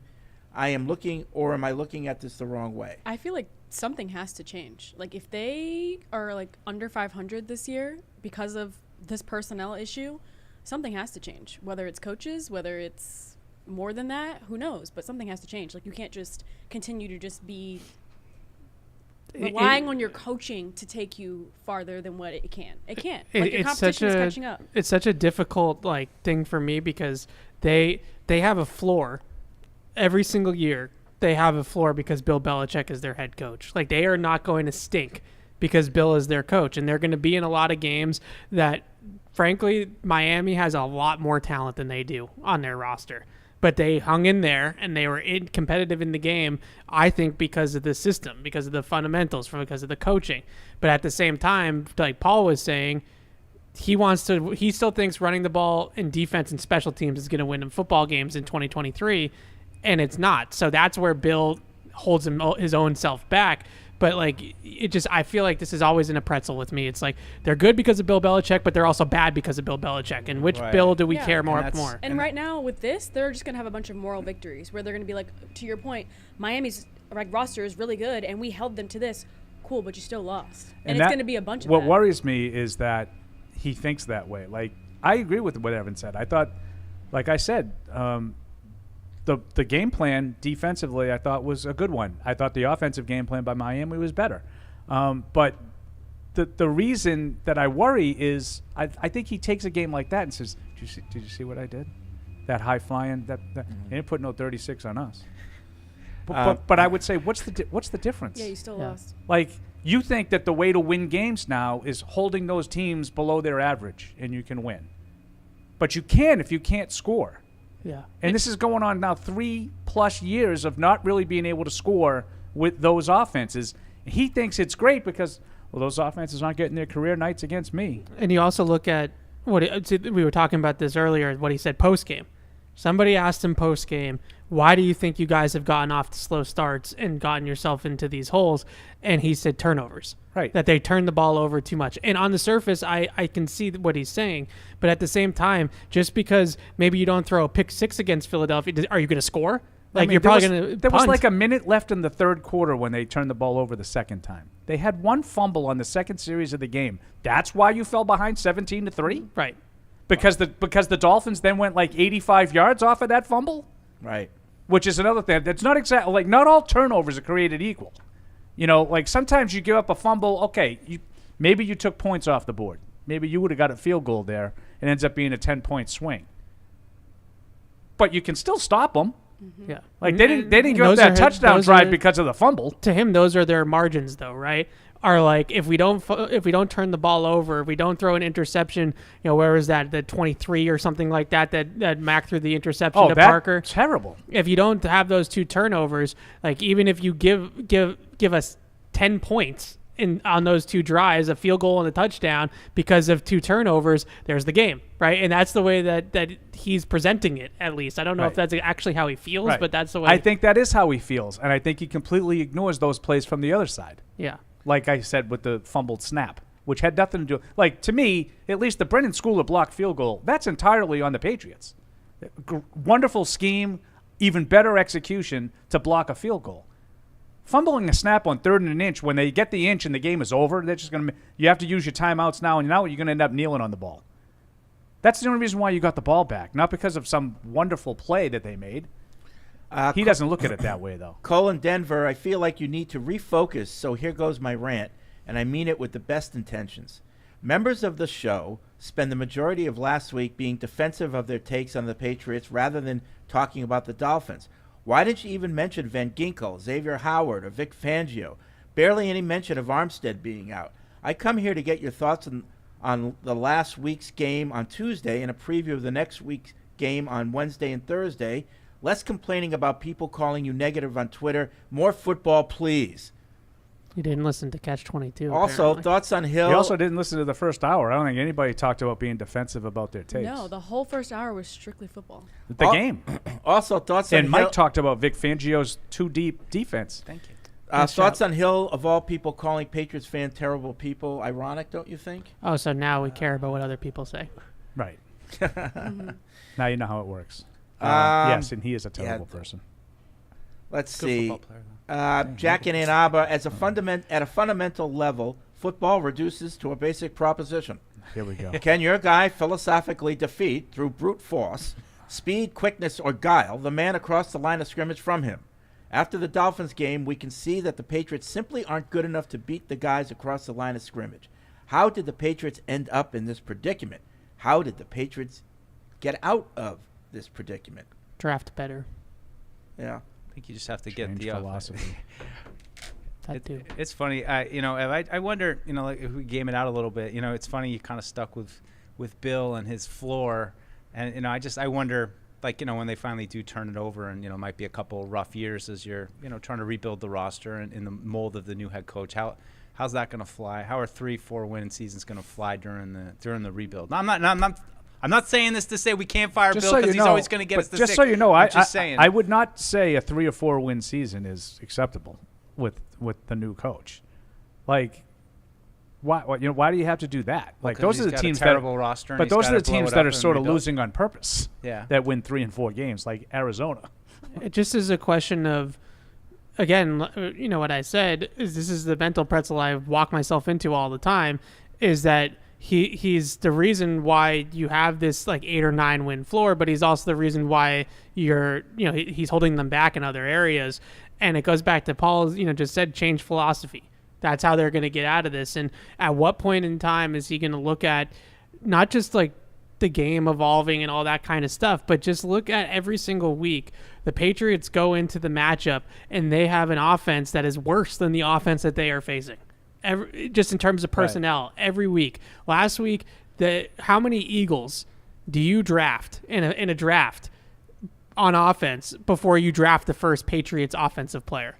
Oh God, probably at least 8 or 9. Yeah, When you think about the quarterback, the 2 receivers, Dallas Goedert, the tight end, probably the all 5 maybe 4 out of 5 offensive linemen. So at what point are we going to look at it? And the Eagles have done this while also still maintaining a good defense. Like, it's not like the Eagles' defense is crap because they've spent all of their resources on offense.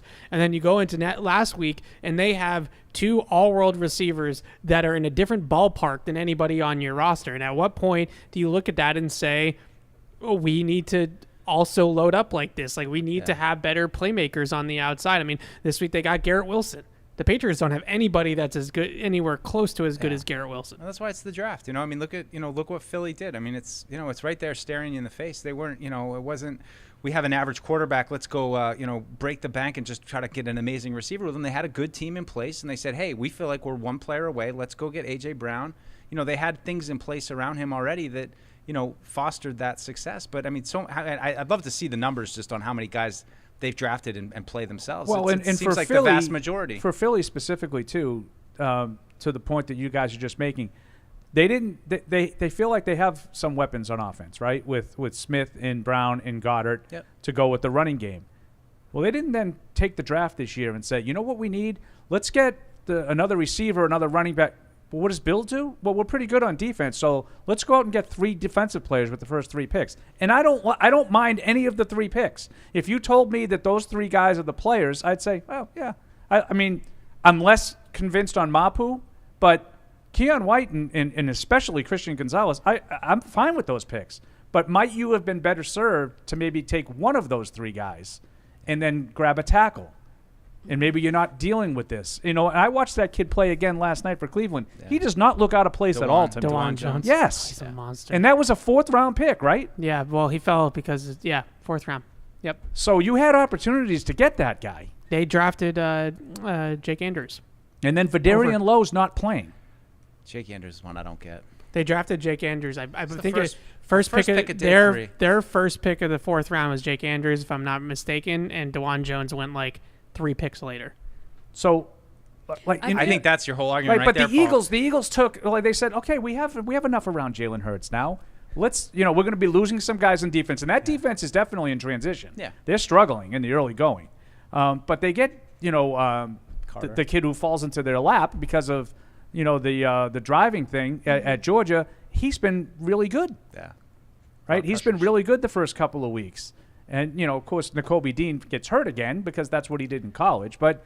You can still see what they're trying to add defensive players because they feel pretty good about the offense. It's the perfect example because it's like David Andrews, one of your captains, one of your best players. They drafted a center, and even when you're there in day 4, day 3, round 4, there's still good players available. And DeJuan Jones had to have been off their draft board for the reasons why he fell to the 4th round. It's a great question because he was a top 50 talent in the draft, no question, and he fell all the way to the 4th round because of work ethic issues. I think I had heard a report that he was telling teams that he actually would rather have been in the NBA instead of the NFL, but he weighs 380 pounds, so the NBA wasn't going to happen, so he just decided to... He's pulling a Caleb Williams. Yeah. I don't like the situation there. I don't want to go there. He interviewed really oddly. Like, he just said some weird things in interviews and...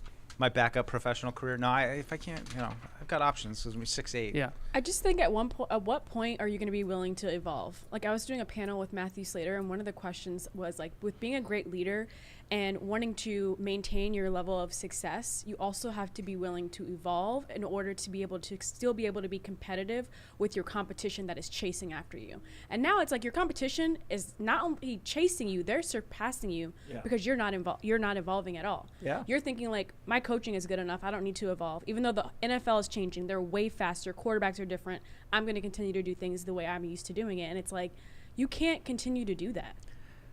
You can't. I mean, I just wonder if it's coming for Adapt all of us or die. as old men, if we're all going to be set in our ways, and this is how it is. I don't know. Maybe that's why it bothers me so much because I know I'm looking in the mirror. Right? I mean, who's more set in their ways than me? But I think what's so frustrating about it for Bill is he evolves on defense. Yeah. On defense, schematically, they are very, very ahead of the curve. Like they were, first of all, I know that some people don't give him the credit, but I personally think that Bill Belichick invented the money backer. Patrick Chung came back from his first failed stint, and they made him like a hybrid linebacker safety, and he invented a position for that type of player. Because I can tell you he was been trying to do that for a lot longer before that. Right, but he met with Tank Williams. Who's the Adrian? He brought Adrian Phillips over for Adrian Wilson. Right. No, who's the guy that they drafted with Pete Carroll? He was supposed to be that Nick. What do they call it? You're talking about the elephant? No, not the elephant. And that's a different thing. Yeah, no. It was oh shoot, my wife babysat for his kid a couple. Who was the safety that we brought in? The big nickel. Oh, Victor Green. No. That Victor Green. I was all in on that. No, just so you know. Just so you know, I just went. We drafted this guy. Oh, come on! You remember? Come on, Paul. Remember? He was supposed to be the big nickel, the big guy. Tabucky Jones.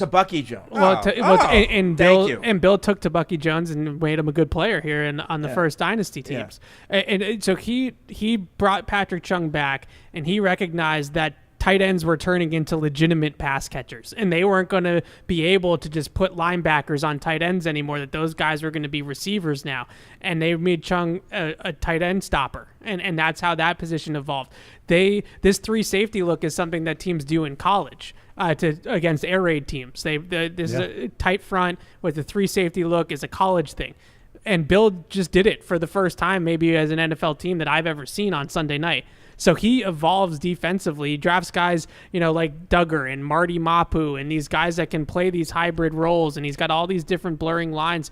But offensively, they just don't. They just don't keep up with the times. And I just he doesn't respect offense. But it's not that he can't, though, is my point. I think it's more than that, Paul. I think it has obviously it's more than that. I think it has to do with personalities. I think it has to do with money.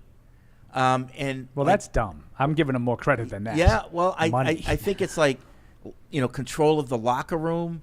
Who's going to be loyal to me? Yeah, well, those are all the wrong reasons. I'm just telling you, I think that all plays into it. Like, if you're really interested in doing what's in the best interest of the team, those kinds of things shouldn't even factor in. Well, I think in his mind, money he is. and who's loyal to me. If I've got guys on my team that, it's all me, that's not going to be good for the team. I think he feels that way, And I think there's certain players that he tries to avoid. Guys he doesn't want to coach in that. Would you describe Travis Kelce like that? I would. I think he's sort of a spotlight guy. He wants all the attention. Well, so was Gronkowski, but kind of lately. But I don't know. I don't hate Travis Kelce all that much. I'm not telling you. I didn't ask you if you hated him. No, I know, but I don't. I think that he's sort of like in that category. Like Tyreek Hill from Miami. Being kind of he's crazy definitely and weird, one of these guys that like needs all the attention. But that doesn't mean he doesn't work hard. I don't know if Tyreek Hill works hard. I think he's just. I'm talking about Kelce. No, but I'm saying like, what is like? Why would a coach openly say I don't want that because of what? Yeah, because he's too good. No, like he's going to be good. He's going to be good, and he's going to want attention. Like, no. Like if you think that he's good, now no one wants a lazy player who doesn't work hard. No one wants that at any position. I don't think it's better to have a linebacker who doesn't work hard than it is to have an offensive guy. I think it's less like the outgoing personality more than if he doesn't get his touches, he's going to complain. So what? It's your job to keep that under wraps. I know, but I think there was a little. If he's good enough too, he should be getting the touches regardless. Right, but I think there was probably, in all seriousness, and I know I don't like Tyreek Hill, so it's probably going to come off as well. You just don't like him. I think there was an element of that with those comments the other night about the fans. He's a diva. He's got not he.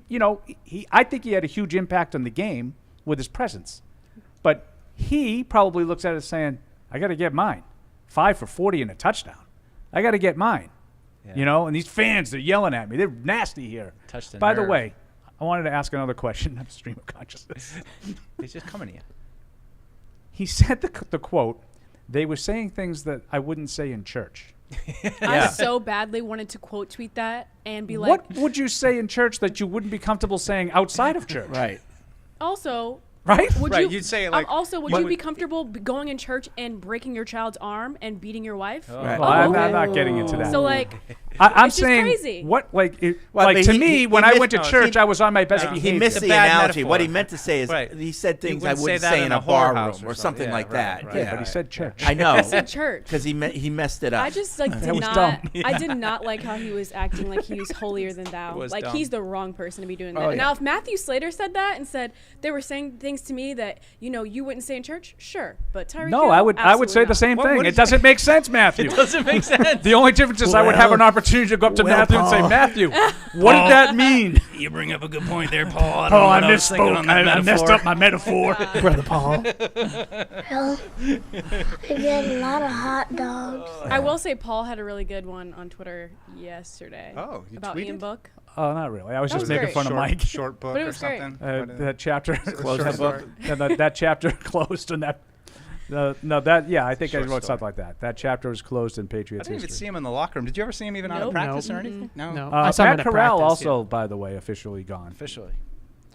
Let's get to the phones. Now you're up to date on Patriots. Mark's news. and Everett. Oh, and Ronnie Perkins was signed by Denver. Yeah. Off the Patriots practice squad. Also, one more note in case Devon Godchaux is not at practice tomorrow. He had his baby girl today. Oh, okay. Well, What's up, Maybe Mark? we could take Sunday off too.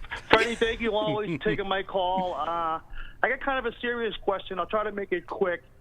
In like the Boston tradition where great players become great coaches, become great GMs. I mean, let's face it, Auerbach and what he had is the best ever. But Bill and Brady were, something we'll never see again, ever. I mean, and I would Brady ever consider coming back in like a coach's position and have Bill go to management or become his like Skaneckier?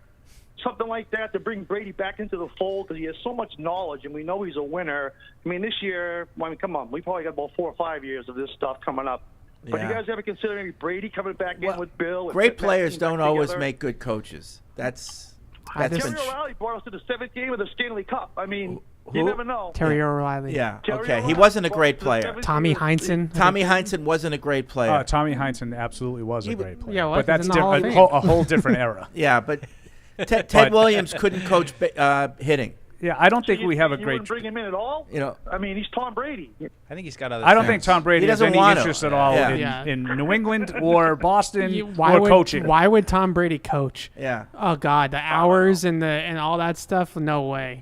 Yeah. I'd be So very Elway went on surprised. watching 0 and 2 and 15 league games and 4 and 13. Listen, I grew up in Everett. anything I'm you can 55. get I've to have seen it Tom Brady go come back so here. bad, so fast. Any reason you can have Tom Brady here, I'm for it. But he's not coming back to coach here or anywhere. No.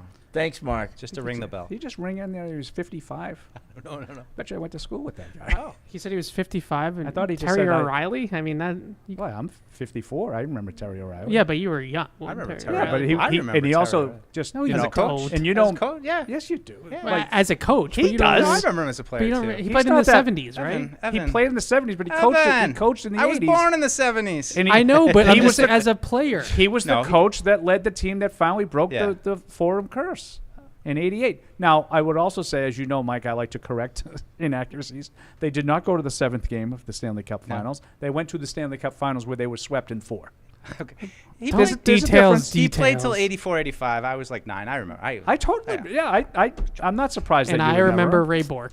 Terry O'Reilly. You're could lucky fight. you do. He was my Terry favorite. O'Reilly was a third line checking grinder who could fight, couldn't skate, but he had some skills. He would score What was 20. his He would score nickname? to What was it? Tasmanian Taz. Devil. Yeah, right. Even I know that. Yeah, sorry. Sorry. Todd's in North Not a season Carolina. ticket Hey, holder. Todd. That's true. Hey guys, First game in a couple weeks. Hi. I know that you probably mentioned it already, but I had to take my wife to the doctor, so I'm going to bring it up again, and What? I'm a little bit upset about it. His answer, Mr. Belichick's answer after they asked him, well, why didn't Douglas go back on? And he said, yeah, well, we had we had very good. Everybody had good production. games. The answer Yeah, was everybody else had a every good game, offensive player. but somehow they only scored 17 points and only had 280 yards. So is there a chance that the game has gone past him? Because he seems to be really good at coaching situations like, hey, look, they blocked that field goal. They can call up certain defenses and stuff. Like, I can take your one guy away and make you play like this. But they don't seem to be able to coach a game. He doesn't seem to be able to manage a game. I think Brady did that for him to a certain extent. He kept the ball moving. He kept the offense on the field. Kept their opposing offense off, especially when we hatred were of playing Brady is against so apparent. teams like the Colts back in the day. And I think he needs a synergy, and he doesn't give the offense enough credit. And I don't know why he doesn't look at the offense and say, hey, I need to have at least X level, like a floor for my offense. I don't get it. He hasn't had that. He hasn't seen that. Like when they lost Brady and they hired that guy from the Carolina, the hairdo guy, they thought they couldn't throw a pass 5 yards without it. Cam? Kind of like, I was like, what are they doing? I don't The understand hairdo what's guy. going on. Hairdo guy. What is that? Yeah. That's not right. I hear you. Okay. I mean, when they signed Cam Newton, we were all excited. I was. We were hoping that he'd, better than Jarrett come Stidham. back to form at some point. But, Although in hindsight, Those are the bad takes work. that Paul has that no one ever criticizes him Right, for after the fact. I'm not going to be. When I'm not going to when be. I was high on someone that Yeah. didn't pan out. I'm not going to be a fraud and say, "Oh, I never liked that." No, I loved that. We had a special show for it, I think, right? Right from my back deck. Right. So I, when it comes to in-game management, though, I don't think it's Brady. I think he misses Ernie. I really think he misses Ernie. Well, I think it's all of it. That's a But and I also think they had a lot of other good players that were like the Mike Vrabel types, the Teddy Bruschi types, that they were like coaches on the field. They had a lot of those guys. Let me ask you a question. But when it comes to like game management and like decision, like punt, no punt, like challenge, no challenge, like I just remember, Edelman tells these great stories about Ernie and like, Bill referencing Ernie or saying, Ernie would do this. And I just, who's in his ear now? Like who's managing the game for him now? Couple quick anecdotes related to this. Now we had Matt Smith and I got a chance to talk to Rodney Harrison for another Pats from the Past. That would be, I don't know if that's out they yet. just released it, yeah. Okay, so it is out. So it was about a half hour. We talked a little bit about, and I brought up the I think it's the 03 AFC Championship when Rodney and Ty sort of switched spots in the secondary. Evan, do you remember this? And they sort of born yet. Okay, I know. Before my time. I know it's early, but I didn't know if you got a chance to go back and break down that. I wish. That's like now that I work for the Patriots, that's like actually an off-season dream of mine. So yeah. basically, without getting, I don't want to say things that I don't know what I'm talking about. So very simplistically, Rodney went up on and jammed the receivers while Ty Law came Waited back and sort of played. They more or less switched from corner to safety roles. That's what happened on Gonzo's pick. By the way. Okay, yeah. So I had sort of asked him about that. It was just something that Bill had come up with. No, we did it. We did it on our own, and we went to Bill and said we think that we could do it. And Bill said, well, if you guys think that'll work, go ahead. This is kind of what I'm talking about. They had players that were on the field that were like coaches that could understand concepts and schemes and at times maybe even knew as much, if not more, than the guys that were telling them what to do. Mm-hmm. And it worked. The other anecdote I'll say is from the last Super Bowl, the one in Atlanta that they beat the Rams 13-3. Do you remember how that game unfolded? It's 10-3. Patriots are trying to run the clock out, and it's like 4th down in a yard, and there's this big conversation on the sideline, and finally Brady says, "Go for the field What are we goal. doing? Just kick the field goal. The game is over." Right. Like Ernie's there. Yeah. Bill's there, and the quarterback had to say, "What are we even talking about?" Again, like Dan Campbell. I'm allergic to kicking. No, just kick it. Right. The game's over once we kick the oblong pigskin through the H. We'll all be exhilarated. Yeah. But going back to the whole thing about you put it that way, how Bill treats the defense differently than the offense, and he favors the defense, and just something that came to mind, and like there've been guys on defense like Tully Banticane, James Sanders that he extended from like money, and it's like, boy, he's giving them a little bit more money than I think they're. Well, Sanders is definitely one of those. Yeah. Has he ever done that for an offensive guy? Like a guy that he's like, why is he giving him that? Lineman? Yeah, like Shaq. Devontae Parker. But more than that's this one. But more than we thought he was worth. Oh yeah, like guards. He's giving guards like top of the market money in Tooney and Mason. But to Fred's point, we woke but not up skill guys. Day one of free agency, and Stephon Gilmore hits the Schefter. Right. Boom. Patriots pay Stephon Gilmore massive contract. They don't do that, if at all, but they don't do that often with offensive guys. No. But definitely not skill guys. Now I will say that offensively, especially in the last, like, let's say half decade, you need to trade for those receivers. Either draft them or trade, because they don't, like, T. Higgins is not going to be an unrestricted free agent, right? Like, he's not going to be available as a free agent in March, like, a bunch of other players. Yes, he is. I don't think he will be. You think they'll extend him before? I think March? they'll trade him on the franchise tag or trade him before that point. Okay. Yeah. Yeah. So they'll find a way to leverage that into getting something for T. Higgins that's more than just a comp pick, right? So those guys, they're pretty cheap. You have to Cincinnati's pretty cheap. You have to aggressively pursue those guys. Is my point. Yeah. In the trade market, like Tyreek Hill, AJ Brown, Stephon Diggs, like those guys got Devontae traded. Adams. Yeah, they don't just come available. Even like lesser guy, like Marquise Brown, like. Yeah. If you have some modicum of talent at that position, you have to trade for him if you want to get him. You just can't find that sweet spot of like the Welker restricted free agent or the Randy Moss distressed asset. Those kind of things. Like they haven't really been out there for him. Those are his favorites. Yep. Dillon. Zach's in Corey Boston. Dillon. What's up, Zach? Hi guys, thanks for taking my call. Sure. I just wanted to say that I don't think, as far as offense and speed, I don't think it's that far off. Back when we had Brady, so the same type of receivers we always had, and we made it work with him. So I really don't understand that part. But I just wanted to say one thing. One caller had brought up Patrick Chung, and I got into an argument with my brother about Patrick Chung. I want to say last week. And I called Patrick Chung a tight end eraser. I remember in 2015 when Pat Chung held Travis Kelce to, I think it was 12 yards, and he also covered T.Y. Hilton that year, and he held T.Y. Hilton to like 12 yards. And I said that, I don't believe that Kyle Duggar is there yet. I don't think he can cover tight ends as well as Pat Chung did, and I just want to know y'all's thoughts on that. Well, I don't think that's covering tight ends is an issue. Like, I don't think that's something that we're really.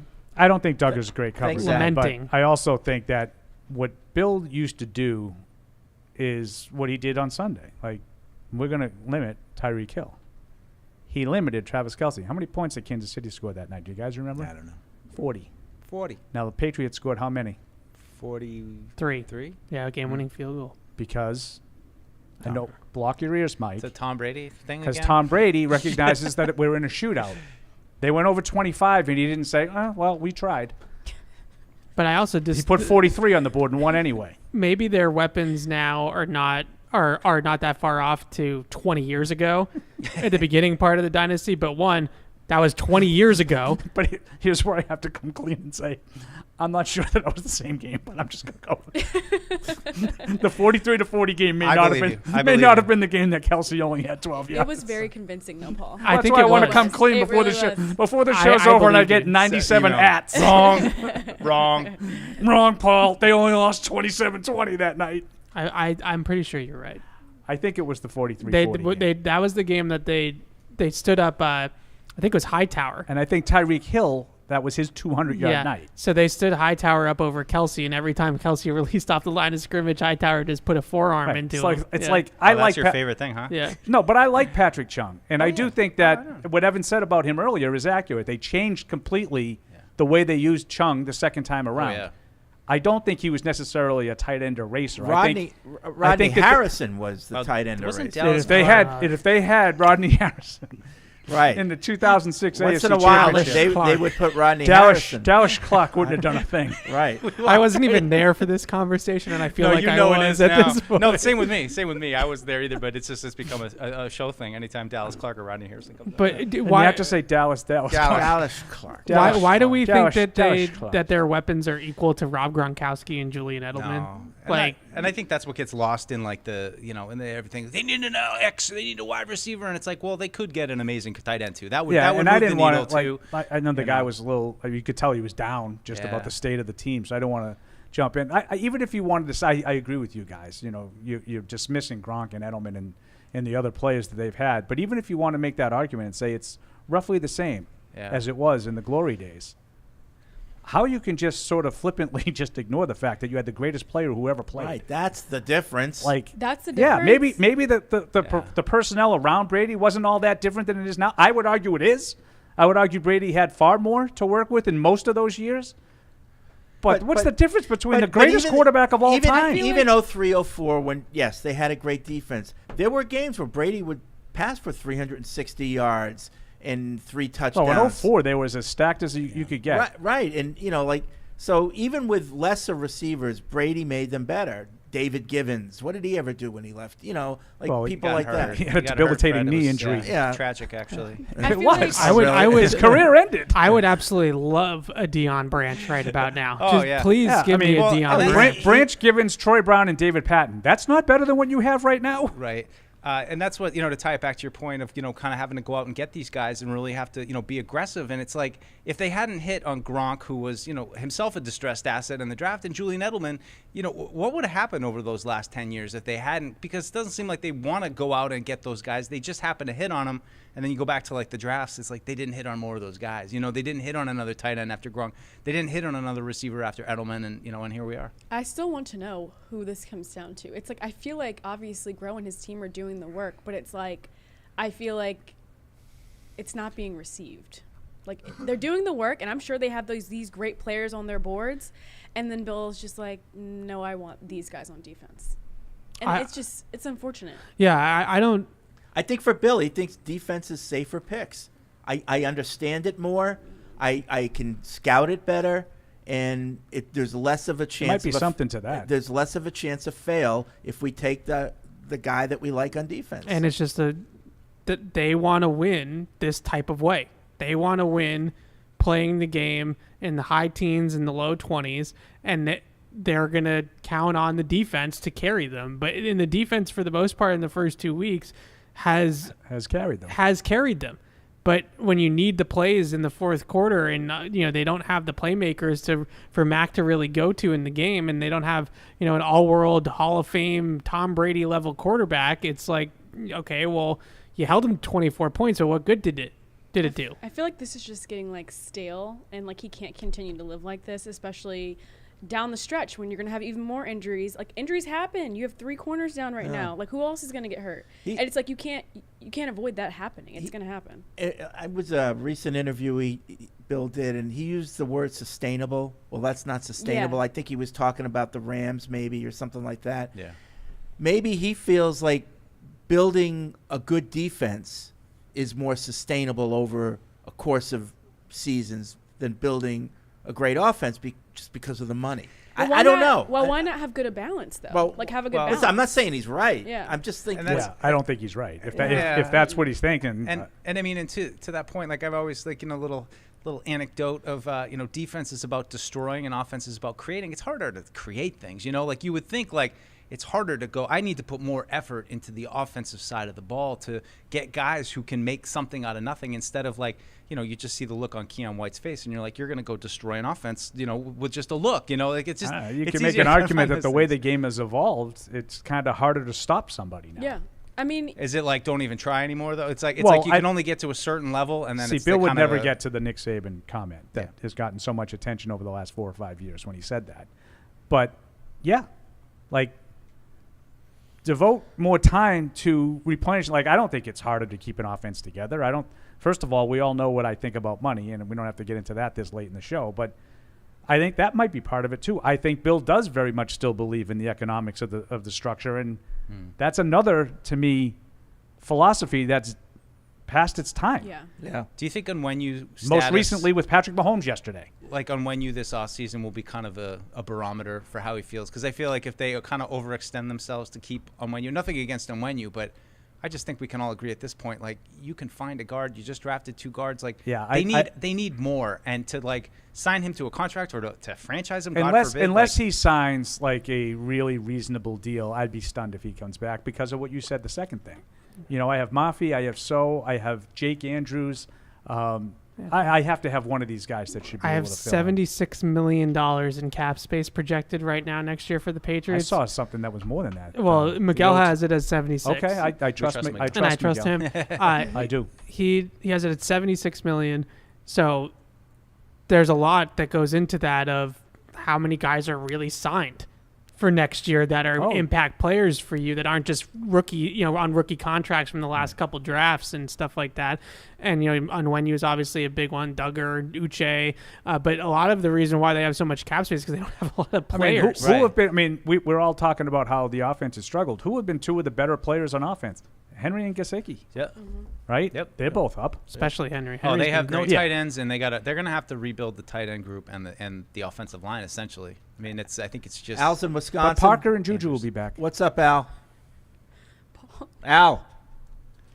Big Al. Al, you there? Hey, can you guys hear me? There he is. Yes. Hey, so first-time caller, long-time listener. I think one of the first episodes I listened to was when Fred absolutely dominated Andy in the push-up contest. Oh, thank he you. killed him. Dominant. Good call. Well, Al. I did real push-ups. Yes, you did, Fred. Right. He's got short arms though. Low T-Rex. I've emailed a couple of times. I'm going to try to keep it short, but first I want to play Paul's side of the street a little bit and fight with the fans about something they haven't even argued yet. Oh, I bet they have. I'll bet they have. Al's a good listener. I can tell you. He knows. Go ahead. I feel like a lot of people give Bill the coach a pass because talent isn't the same as other teams have, and they give Bill the GM a pass because he's such a great coach. But I think at this point we've just gotten to the point where he's not a good enough coach to out-coach Bill the GM. If you might be right. If you go into every week without talent that can match up, like you're going to win less often than you lose. And I think the way that this team has played to start, if Rodgers was healthy, I would really see them going 0-4. And this is like 4 years after Brady left. So like this isn't a rebuilding team. This is the team. And it still kind of looks like this. I don't know what happens when Bill leaves, but I think it might be time to find out. And I know it's probably a little bit early to start talking about Paul's little poll, but I think we might be headed down that road this year. All right. Hey, listen, Al, that's a good call. No, Thank it you. is a good call, and he's not. Yeah. I think the way he put it is true. So now you're going into games with less talent than the other team consistently. Is he a good enough coach to overcome it enough to make you a playoff team? Yeah. Well, we're going to find out because a lot of the games this year, the other team's going to have more We'll talent. solve that tomorrow's show at noon. As for this show, we'll say goodbye. Thanks for everyone who called and emailed. I know we didn't get to a lot of the emails. Sorry about that, but thank you for participating. We'll be back tomorrow at noon. Thank you for downloading this podcast. Subscribe on Apple, Google Play, and everywhere else you listen. Like the show? Please rate and review us. Listener comments and ratings help keep us high in the podcast rankings so new listeners can find us. Be sure to check Patriots.com for more news and more podcasts. The world's original podcast.